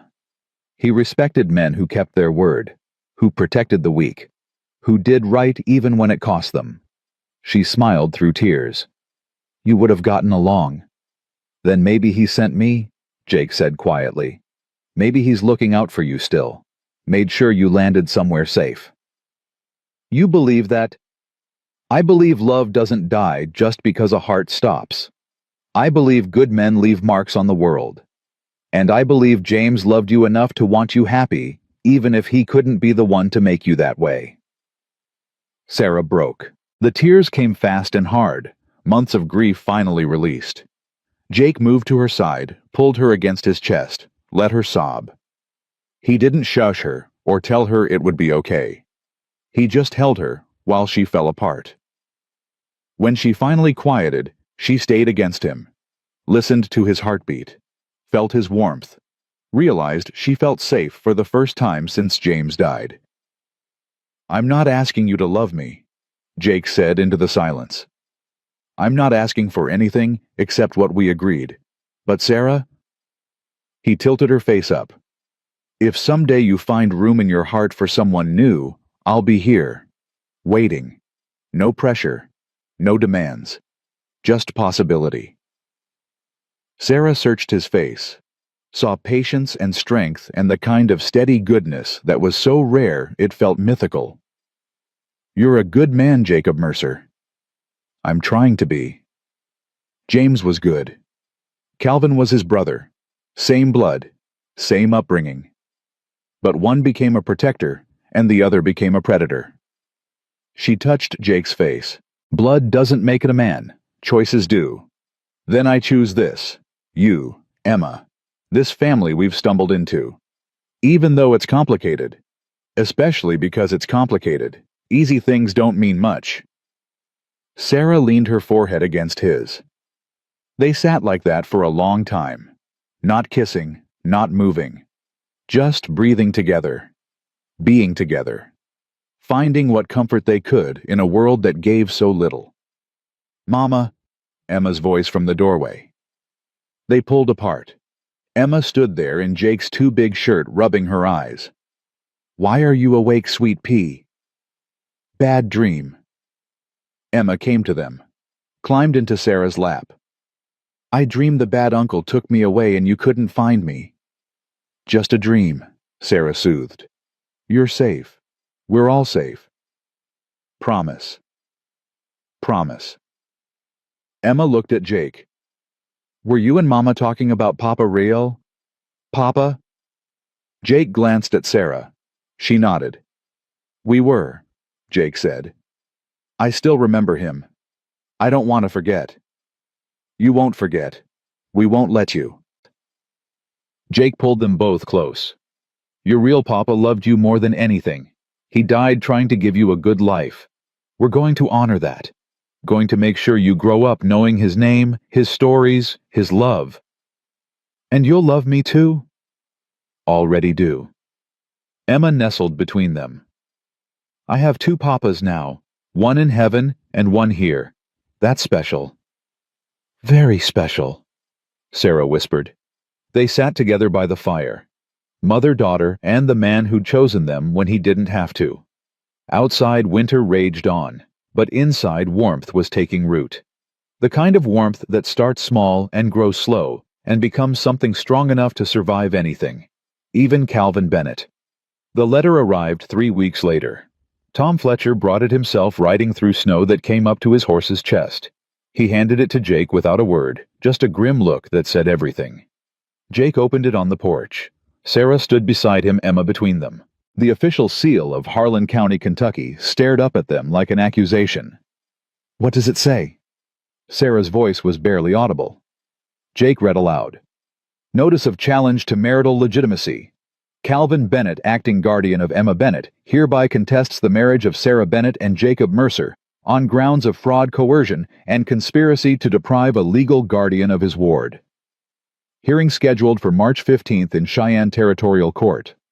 Failure to appear will result in immediate annulment and forfeiture of all parental claims." Sarah's legs went weak. Jake caught her, held her steady. "He's not giving up," she whispered. "No, he's not." "What do we do?" Jake folded the letter. "We go to Cheyenne. We fight." "With what? We have a marriage license and 4 weeks of living together. Calvin has lawyers and money and we have the truth." "Since when does truth win against money?" Jake looked at her. "Since I decided it would." Tom cleared his throat. "There's more. Calvin's been talking to folks back in Kentucky, spreading stories about Sarah, saying she's unstable, dangerous, that she kidnapped Emma in a fit of grief madness." "That's a lie," Sarah said. "I know it, you know it. But people who never met you. They hear a respectable banker talk about his poor deceased brother's widow losing her mind." Tom shook his head. "They believe what they want to believe." "So what's he trying to do?" Jake asked. "Build a case. He's building sympathy, making himself the hero, the concerned uncle trying to save his niece from a woman who can't care for her properly."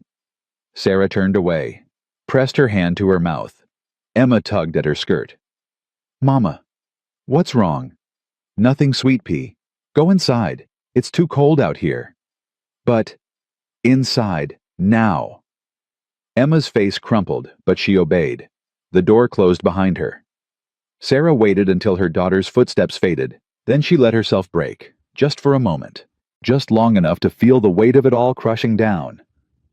"I can't do this," she said. "I can't stand in front of a judge and defend myself against lies. I can't watch them tear apart everything I am and twist it into something sick. I can't. Sarah." Jake turned her to face him. "Look at me." She couldn't meet his eyes, couldn't face the pity or the determination or whatever else she'd see there. "Sarah, look at me." She did. And what she saw wasn't pity. It was fury. Cold and controlled and absolutely unyielding. "Calvin wants a fight. He'll get one. But he's not fighting you. He's fighting us. Me, you, Emma. And I promise you we will not lose." "You can't promise that." "Watch me." Tom shifted his weight. "There's something else. Judge Hawkins sent word. He'll testify if you need him. Says he performed the marriage in good faith and saw no signs of coercion. That'll carry weight." "And the Fletchers?" Sarah asked. "We'll testify too," Tom said. "Mary's already writing down everything she remembers. Dates, times, what you said, how you acted. Building a record." Sarah's throat closed. Why are you doing this?" "Because Calvin Bennett is a snake and everyone knows it. They just needed someone brave enough to say it out loud." Tom tipped his hat. "You did that. Now let us help finish it." He rode off. Jake and Sarah stood on the porch, watching him disappear into white. Emma's face appeared in the window, pressed against the glass. Watching them. Waiting. "She's scared?" Sarah said. "So am I." "You don't look it." "Fear's not always loud." Sarah leaned against the porch rail. The cold bit through her dress, but she barely felt it.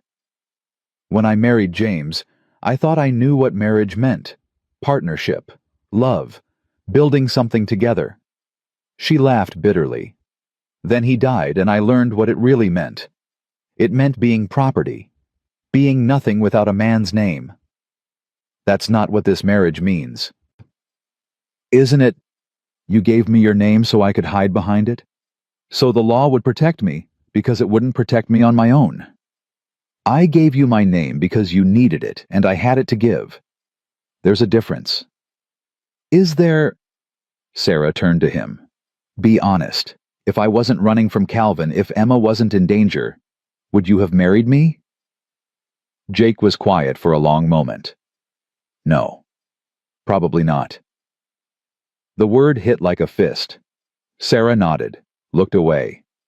But, Jake continued, if I hadn't pulled you from that snow, you'd be dead. Emma too. And I'd be here alone, wondering if I could have done more. He moved closer. We both made choices we wouldn't have made otherwise. That doesn't make them wrong. It makes them necessary. Necessity isn't the same as wanting. No, it's not. Jake's voice softened. But sometimes, necessity gives you something you didn't know you wanted until you had it. Sarah met his eyes. What are you saying? I'm saying I married you to keep you safe.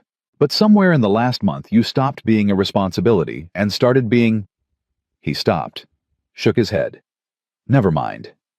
Started being what? Something I don't want to lose. The words hung between them. Heavy, true, terrifying. Sarah opened her mouth, closed it, tried again. Jake. The door burst open. Emma stood there, tears streaming down her face. Mama, Papa, come quick! They ran inside. Emma pointed to the window. In the distance, smoke rose black against white sky. Too much smoke. Too close. The Fletcher place, Jake said. He grabbed his coat, his rifle. Sarah caught his arm. It could be a trap. Probably is. Then don't go. Tom just risked his neck riding here in a blizzard to help us. I'm not leaving him to burn. Jake. He kissed her, fast and hard and desperate. Bar the door, load the shotgun. If anyone comes who isn't me or Tom, you shoot first and ask questions never. Then he was gone. Riding Belle hard toward the smoke. Sarah stood frozen, the taste of him still on her lips. Fear and something else tangled so tight she couldn't separate them. Mama? Emma's voice was small. Is Papa coming back? Sarah closed the door, dropped the bar, loaded the shotgun with shaking hands. Yes, she said. Yes, he is. She had to believe it, because the alternative was drowning. An hour passed, then 2. Sarah paced the cabin shotgun in hand, Emma silent in the corner. Every creak of wood sounded like footsteps. Every gust of wind sounded like voices. Tell me a story, Emma said suddenly. What? Tell me a story. About Papa. Real Papa. Sarah set down the shotgun, sat beside her daughter, pulled her close. Your real Papa was the strongest man I ever met. Not strong like he could lift heavy things. Strong like he could lift people's spirits when everything was dark. Tell me about when you met him. Sarah smiled despite herself. I was teaching at the school in Harlan. He came to fix the roof after a storm. Fell right through and landed in a pile of primers. He was so embarrassed, covered in dust and broken books trying to apologize while the children laughed. What did you do? I laughed too, then I helped him up. Our hands touched and... Sarah's voice caught. I just knew. Knew he was good. Knew he was mine. Do you miss him? Every day. Do you think he's mad that we have Jake now? Sarah turned Emma to face her. Your real Papa loved you more than his own life. He would have done anything to keep you safe. Jake is keeping you safe. If your Papa can see us, I think he's grateful. I think he sent Jake to us. Really? Really. Emma thought about this. I love Jake, but I don't want to forget Papa. You won't. I won't let you. We'll tell his stories, keep his memory alive, and Jake will help us. How do you know? Because that's what good men do. The sound of hoofbeats cut through the silence. Multiple horses. Coming fast. Sarah grabbed the shotgun, moved Emma behind her, positioned herself by the window where she could see without being seen. 3 riders, Jake in the lead on Belle. Behind him, Tom Fletcher, and a third man Sarah didn't recognize. Older, gray-bearded, wearing a badge. Sarah opened the door as they dismounted. Jake's face was soot-stained, His coat singed. He limped slightly. What happened? Fletcher Barnes gone. House is damaged but standing. Everyone got out safe. Jake gestured to the bearded man. This is Marshal Garrett, federal marshal out of Cheyenne. The marshal tipped his hat. Ma'am. Sarah's blood went cold. Did Calvin? No, Marshal Garrett said. I'm not here for Calvin Bennett. I'm here because of him. I don't understand. May we come inside? It's a long story and it's colder than a banker's heart out here. They filed in. Tom Fletcher looked exhausted. Jake moved to the fire, warming his hands. Marshal Garrett declined coffee, but accepted a chair. Mrs. Mercer, the marshal began. Sarah, just Sarah. Sarah, I've been tracking Calvin Bennett for 3 months now, not for what he's doing to you, for what he did before you. Sarah sat down slowly. Before me? Calvin's father was a bastard. Pardon my language, but he was. Built his fortune on the backs of minors and didn't care who died doing it. When he passed 5 years ago, he left everything to Calvin's older brother, your husband, James.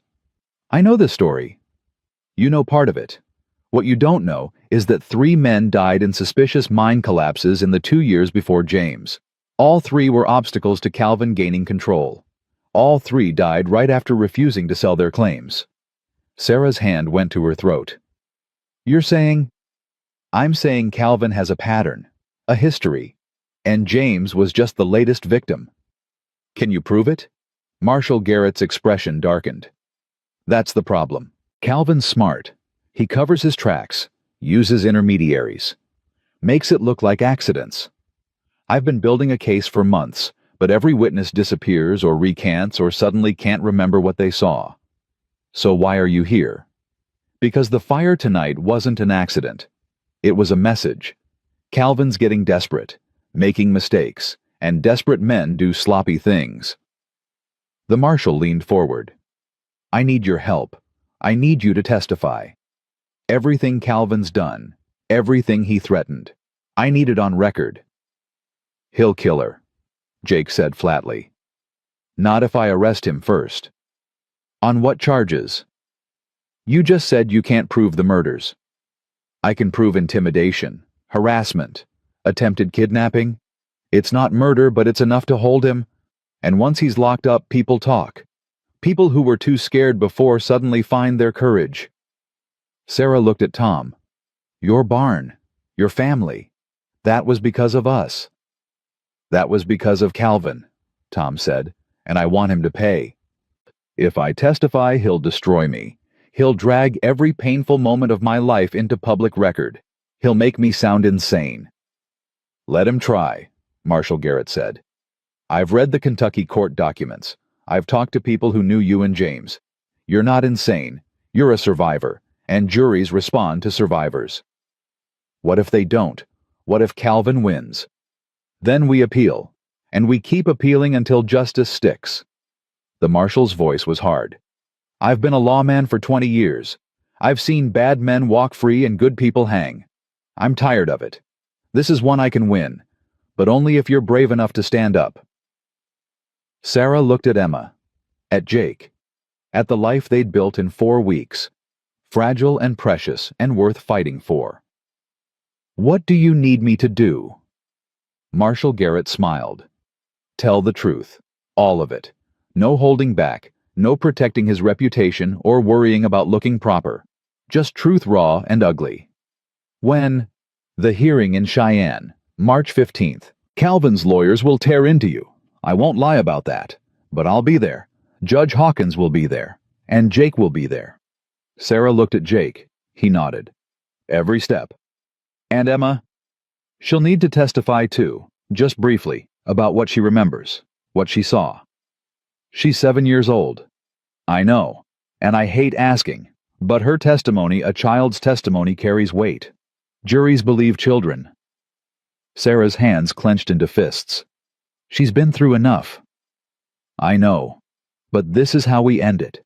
This is how we make sure Calvin never hurts anyone again. The cabin fell silent. Fire crackled. Wind howled. Outside, winter pressed down like a judgment waiting to be rendered.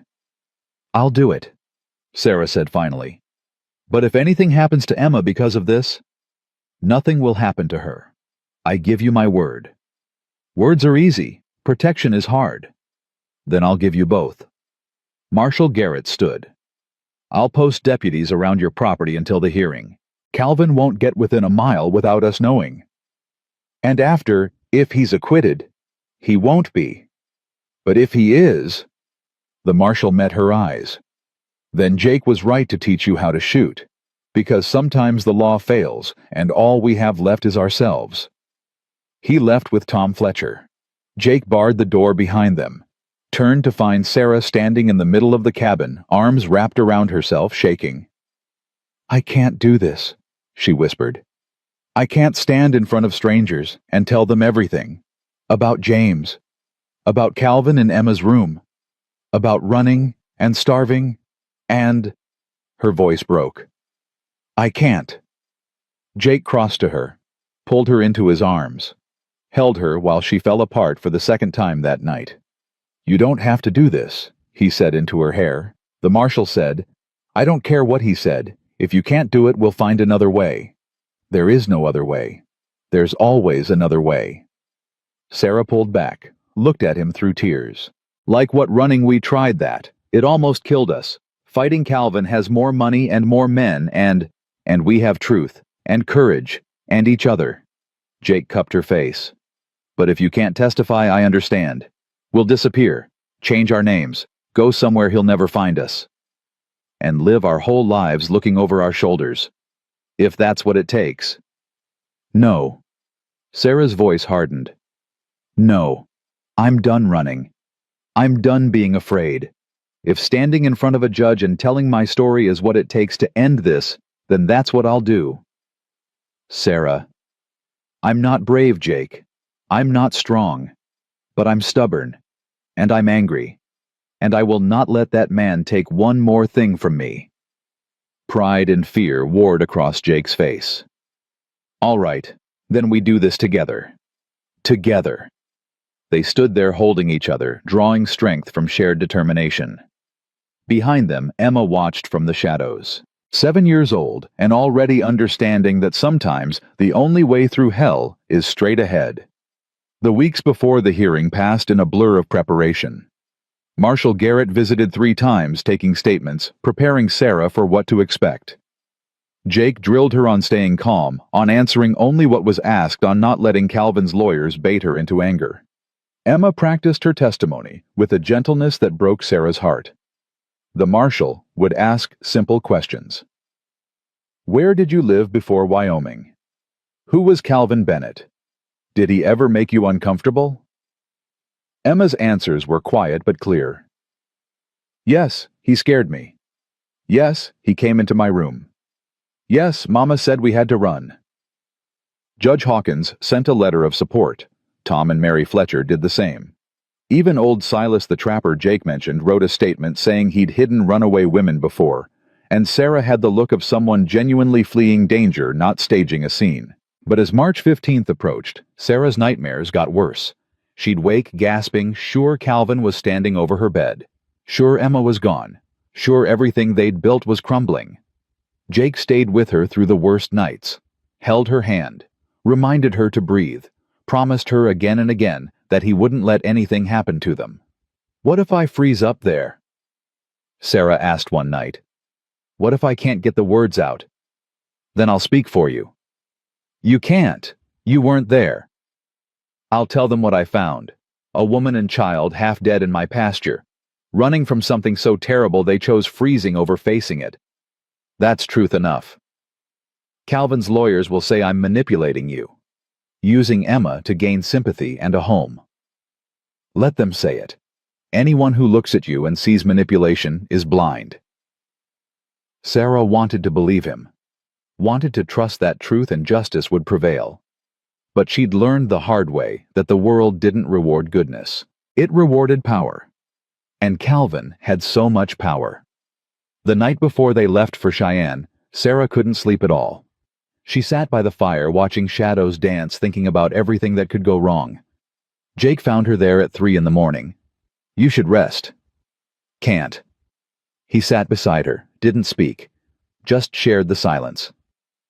"I'm afraid," Sarah said finally. "I know. Not of Calvin, not of the trial. I'm afraid of—" She stopped, started again. "I'm afraid of what comes after. If we win, we're free. But we're also stuck. Married, bound by law to each other. And I don't—" Her voice cracked. "I don't know if I can be a real wife to you, if I can give you what you deserve." Jake was quiet for a long time. Then, "What do you think I deserve?" "Someone who chooses you, not someone forced into your life by circumstance. You chose me. That night you walked out of the barn and faced down Calvin. You chose me then. I chose survival." "No." Jake turned her to face him. "You chose to trust me with your daughter's life, with your own life. That's not survival. That's faith." "Faith in what?" "In me. In us. In the possibility that maybe two broken people can build something whole together." Sarah's eyes filled. "I'm not whole. I'm damaged. Used up. Calvin made sure everyone knows it." "You're a woman who survived things that would have killed most people. That's not damaged. That's tempered." Jake's voice was fierce. "Steel gets stronger when it's heated and hammered. You're steel, Sarah. And I'd be honored to stand beside you, broken pieces and all." Why do you care so much?" "Because I see you. Not the widow Calvin wants you to be. Not the victim the law sees. I see a mother who'd walk through hell for her child. A woman who shoots straight and thinks fast and doesn't give up even when she should." He touched her face. "I see someone worth fighting for." Sarah closed her eyes. Let the words sink in. Let herself believe just for a moment that she was worth more than the sum of her tragedies.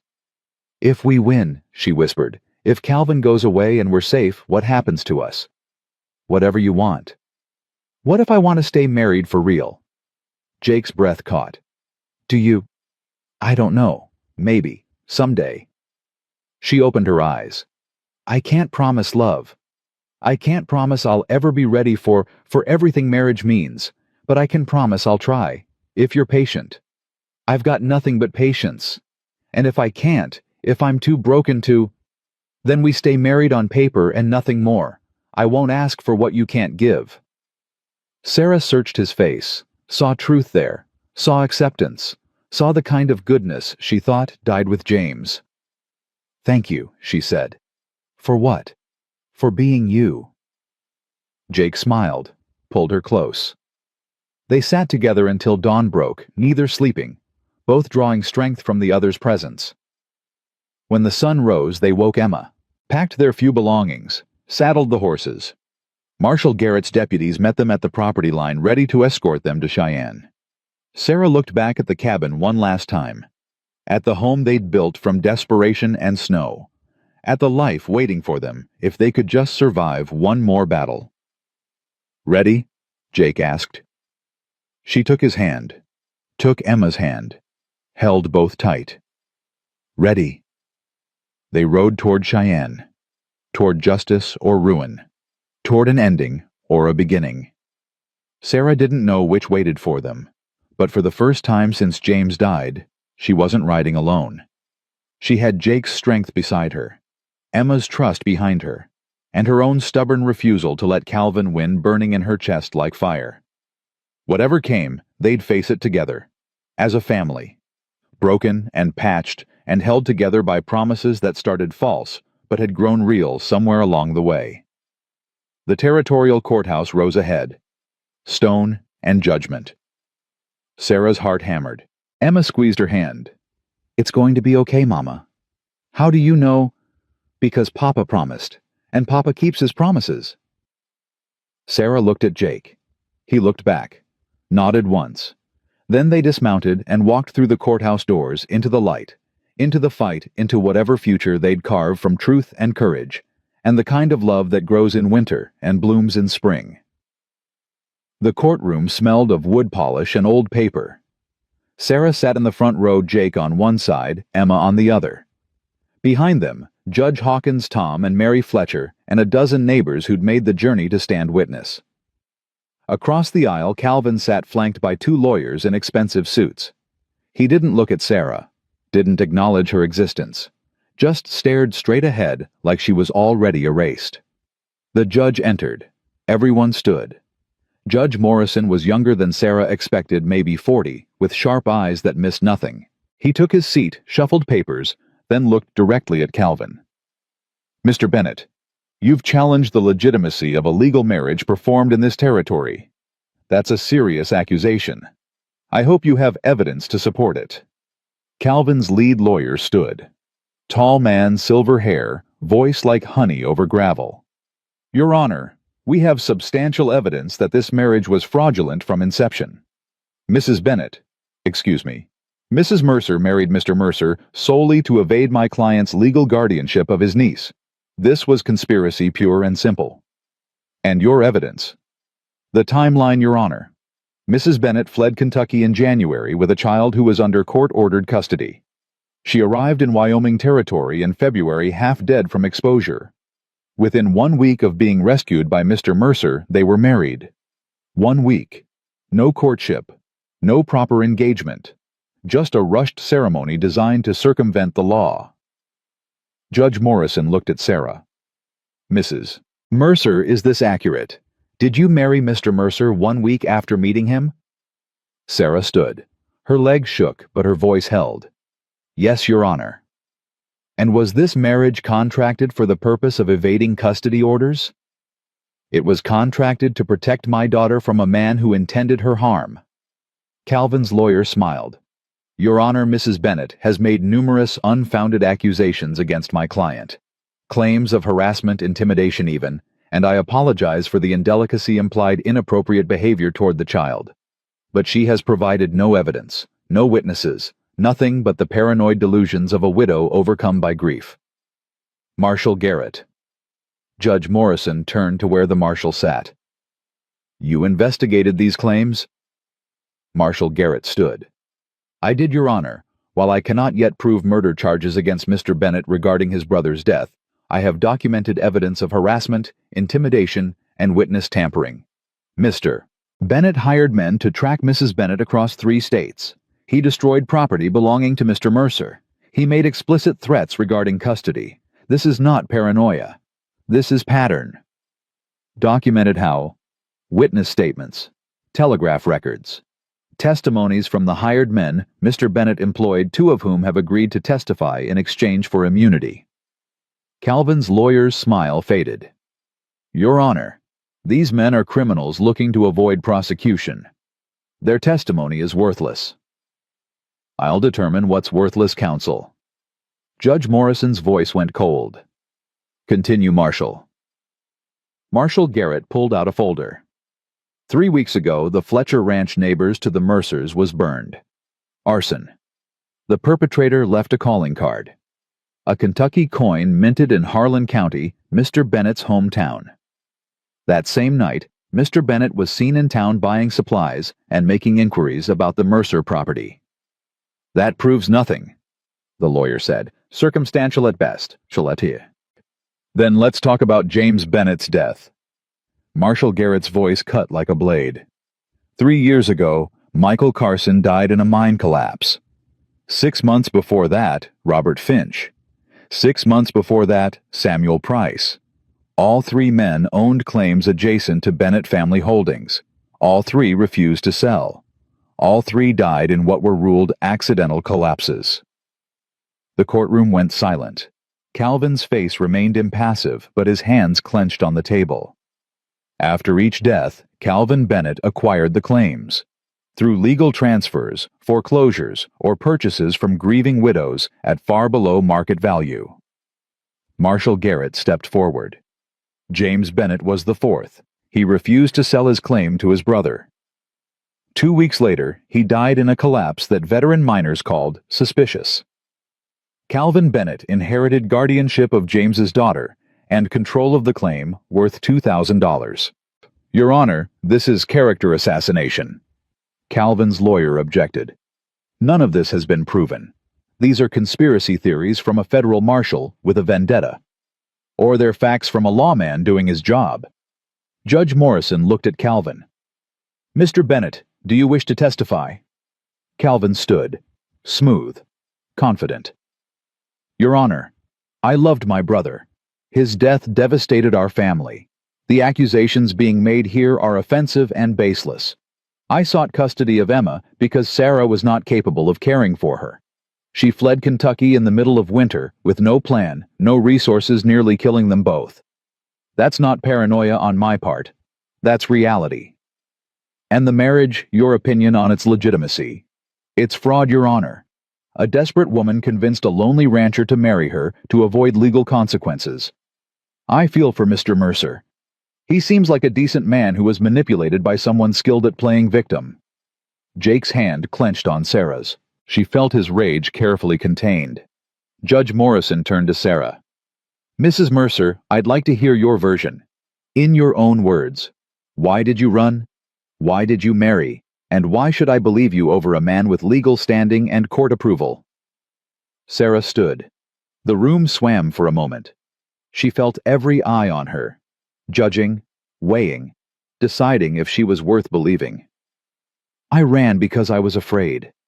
Not of poverty or hardship. I was afraid Calvin would take my daughter and I'd never see her again. Afraid he'd hurt her the way I believed he hurt James. You have proof your husband was murdered. No, Your Honor. Just instinct. Just knowing James would never be careless in a mine. Just knowing he changed shifts the night he died because Calvin asked him to. Just knowing Calvin smiled at the funeral while I cried. That's not evidence. No, it's not. Sarah's voice strengthened. But evidence is what I found Calvin doing 3 weeks after James died. Standing in Emma's bedroom at midnight, watching her sleep. When I confronted him, he said he had a right, that she was his responsibility now. Did anyone else witness this? No, he made sure we were alone. Then it's your word against his. Yes. Sarah looked directly at Calvin. Just like it was my word when I told the sheriff he was threatening me. My word when I told the pastor he was trying to take Emma. My word when I stood in front of the town council and begged for help. Her voice shook with controlled fury. No one believed me then. Everyone believed Calvin, the respectable banker, the concerned uncle, and I had to choose between being right and being alive. So you ran. So I ran, with my 7-year-old daughter, in January, with $20 and the clothes on our backs. Does that sound like someone making a calculated move? Or does it sound like someone so terrified she chose freezing to death over staying? Judge Morrison was quiet for a moment. And Mr. Mercer, how did you meet him? He found us buried in snow. We hadn't eaten in 5 days. Emma was barely conscious. He pulled us out, took us to his ranch, fed us, sheltered us, asked for nothing. And you married him a week later. I married him because Calvin found us. Came to Jake's ranch with hired guns and court papers. Said he'd take Emma by force if necessary. Sarah's voice broke. I married Jake because it was the only way to protect my daughter. Because Wyoming law says a husband has more rights than an uncle. Because I had no other options. But you did have options. You could have gone to authorities here. Filed your own custody claim. With what, Your Honor?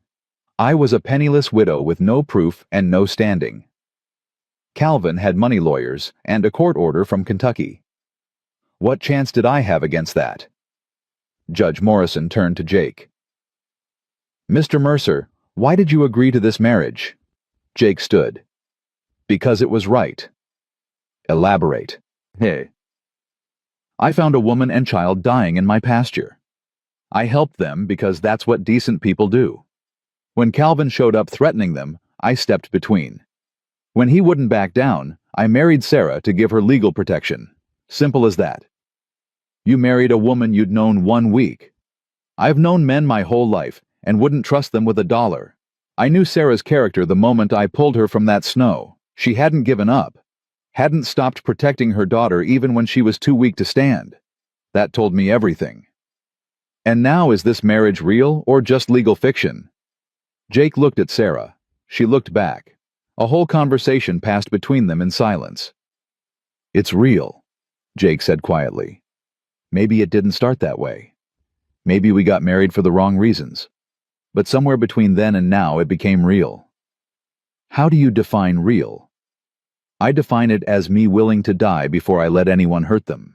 I define it as Sarah standing beside me through hell without flinching. I define it as Emma calling me Papa and meaning it. Jake's voice hardened. And I define it as Calvin Bennett having no claim, no right, and no future anywhere near my family. Calvin's lawyer shot to his feet. Your Honor, this is emotional manipulation. The marriage remains fraudulent regardless of how they feel now. The law is clear. The law is also clear that marriages contracted in good faith are valid even if motivations were practical rather than romantic. Judge Morrison looked at Calvin. Mr. Bennett, I've heard enough. Unless you have concrete evidence this marriage was coerced or illegal, I'm inclined to uphold its validity. Your Honor, do you have such evidence? Calvin's lawyer hesitated. We have testimony that Mrs. Bennett is mentally unstable, that she's prone to delusions and paranoia, that she's unfit to care for a child. From whom? Dr. Richardson. He treated Mrs. Bennett in Kentucky after her husband's death. He'll testify she showed signs of breakdown. Call him. An older man took the stand. White hair, expensive suit, the look of someone used to being believed. He swore his oath and sat. Dr. Richardson, you treated Sarah Bennett? I did. After her husband's death, she came to my office claiming she couldn't sleep, that she was seeing things, hearing voices, classic symptoms of grief-induced psychosis. Sarah's blood went cold. She'd never seen this man in her life. That's a lie, she said. Mrs. Mercer, you'll have your chance to respond. Judge Morrison turned back to the doctor. You have records of this treatment. I do. He produced papers. 3 visits in November. Each time she was increasingly agitated, paranoid, making wild accusations against her brother-in-law. Let me see those. Marshal Garrett took the papers, examined them. His expression darkened. Your Honor, these are forgeries. The paper is too new, the ink's barely dry, and the signature, he held it up. That's not Sarah's handwriting. How would you know her handwriting? Because I have her actual signature on statements she gave me. He pulled out his own papers, set them side by side. Not even close. Dr. Richardson paled. There must be some mistake. The only mistake is you lying under oath. Marshal Garrett's voice was ice. How much did Calvin pay you? I object to this line of, how much? The doctor looked at Calvin. Calvin's expression betrayed nothing, but the doctor broke. $500. He said it was to help protect a child from an unstable mother. I thought I was doing the right thing. You thought $500 was the right thing. Marshal Garrett turned to the judge. Your Honor, this is exactly what I've been documenting. Witness tampering. Fraud. Calvin Bennett will do anything, pay anyone to get what he wants. Judge Morrison's face was stone. Mr. Bennett, stand. Calvin stood, still smooth, still confident, but something flickered in his eyes. Fear. I'm dismissing this challenge. The marriage between Sarah Bennett and Jacob Mercer is legal and binding. Your custody claim is void. You are to have no contact with Emma Bennett, now Emma Mercer, or her parents. Am I clear? Your Honor, this is done. Am I clear? Calvin's jaw clenched. Yes. Furthermore, I'm remanding you to Marshal Garrett's custody, pending investigation into multiple charges, including fraud, witness tampering, and suspected involvement in your brother's death. You can't do this. I have rights. You have the right to remain silent. I suggest you use it. Judge Morrison banged his gavel. Marshal, take him. Marshal Garrett moved forward. Calvin backed away. His hand went to his coat, to where a gun might be hidden.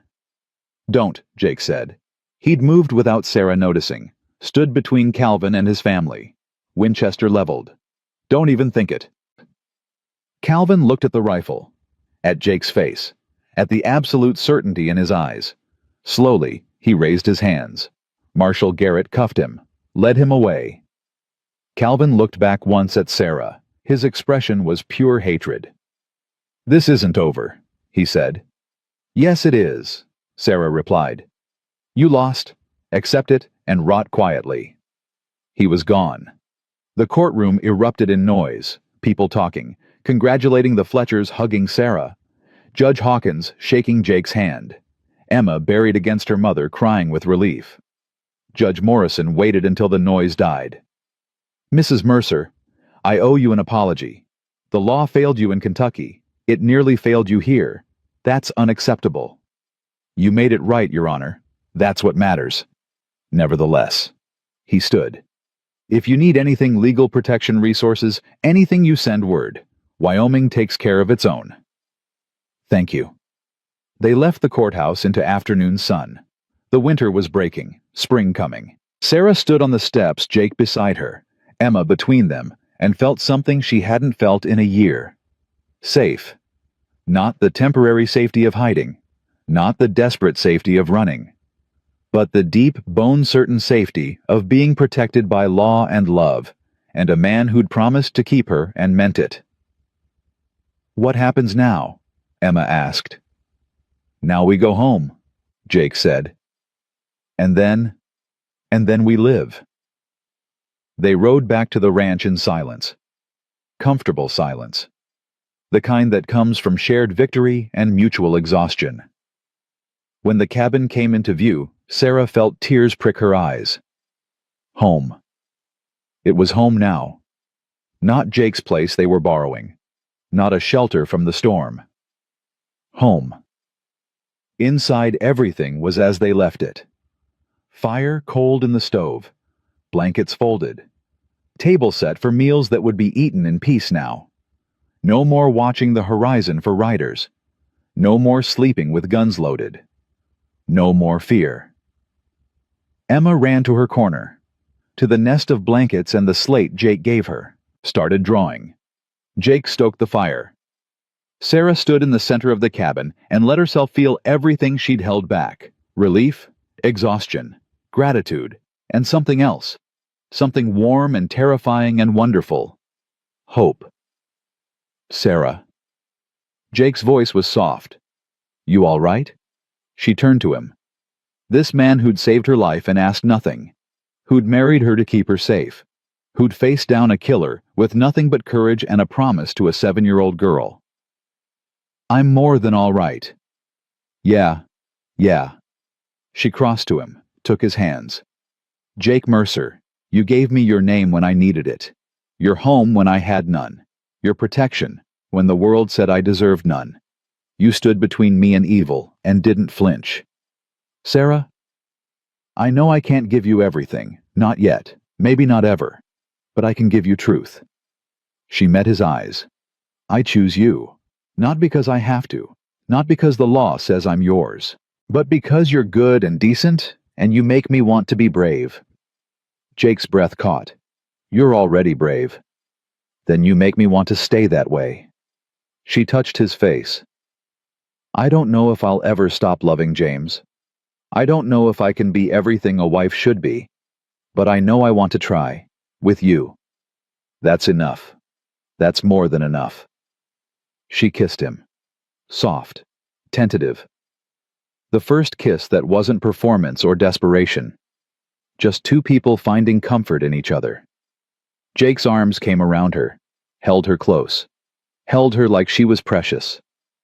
When they pulled apart, Emma was watching. "Are you and Papa really married now?" "Like married."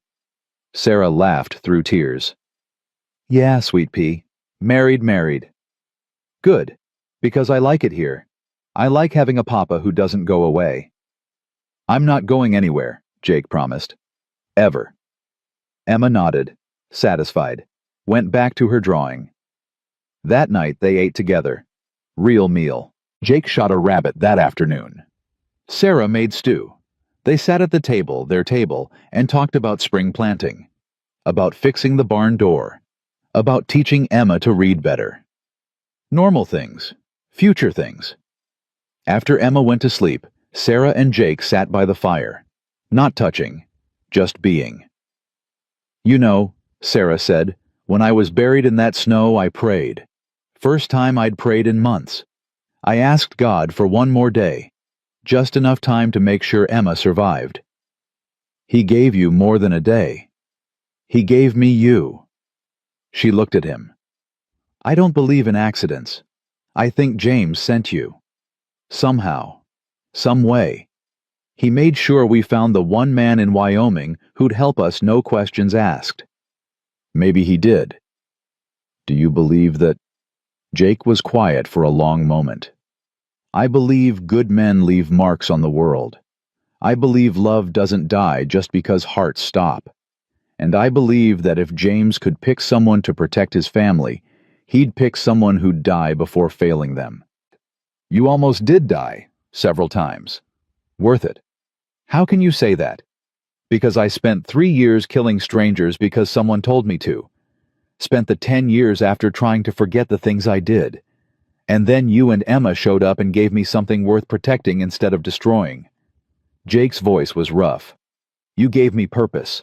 You gave me family. You gave me a reason to be the man my father wanted me to be." Sarah leaned against him. He wrapped an arm around her. They sat like that for hours, watching the fire, planning tomorrow, building something real from something that started false. Outside, winter finally broke. Snow melted. Green pushed through brown. Spring came like a promise kept. And inside the cabin on the Wyoming plains, a widow, a rancher, and a 7-year-old girl who'd lost everything built something new.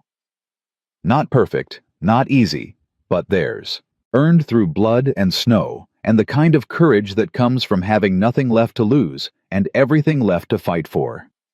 Months later, Sarah would stand in that same cabin flower on her hands, watching Jake teach Emma to ride. Watching her daughter laugh without fear. Watching her husband, her real husband, smile in that quiet way of his. And she'd think about that day in the snow, about dying and being saved, about running and finally stopping. She'd think about James, about the life they had, about the love that built her. And she'd whisper, "Thank you, for loving her enough to let her go, for sending Jake, for giving her permission to be happy again." Then she'd go back to making bread, to living, to loving this new family that started in desperation and grew into something neither Jake nor Sarah expected, but both desperately needed. Because sometimes the best things in life come from the worst moments. Sometimes salvation looks like a stranger on horseback. Sometimes family is built not from blood, but from choice and courage, and two people deciding that broken together is better than whole alone. And sometimes when a widow whispers she hasn't eaten in 5 days, the right man gives her bread, and his name, and a future worth surviving for, proving that even in the coldest winter, even in the darkest moment, even when death seems certain, love finds a way to take root and bloom and grow into something beautiful enough to last forever.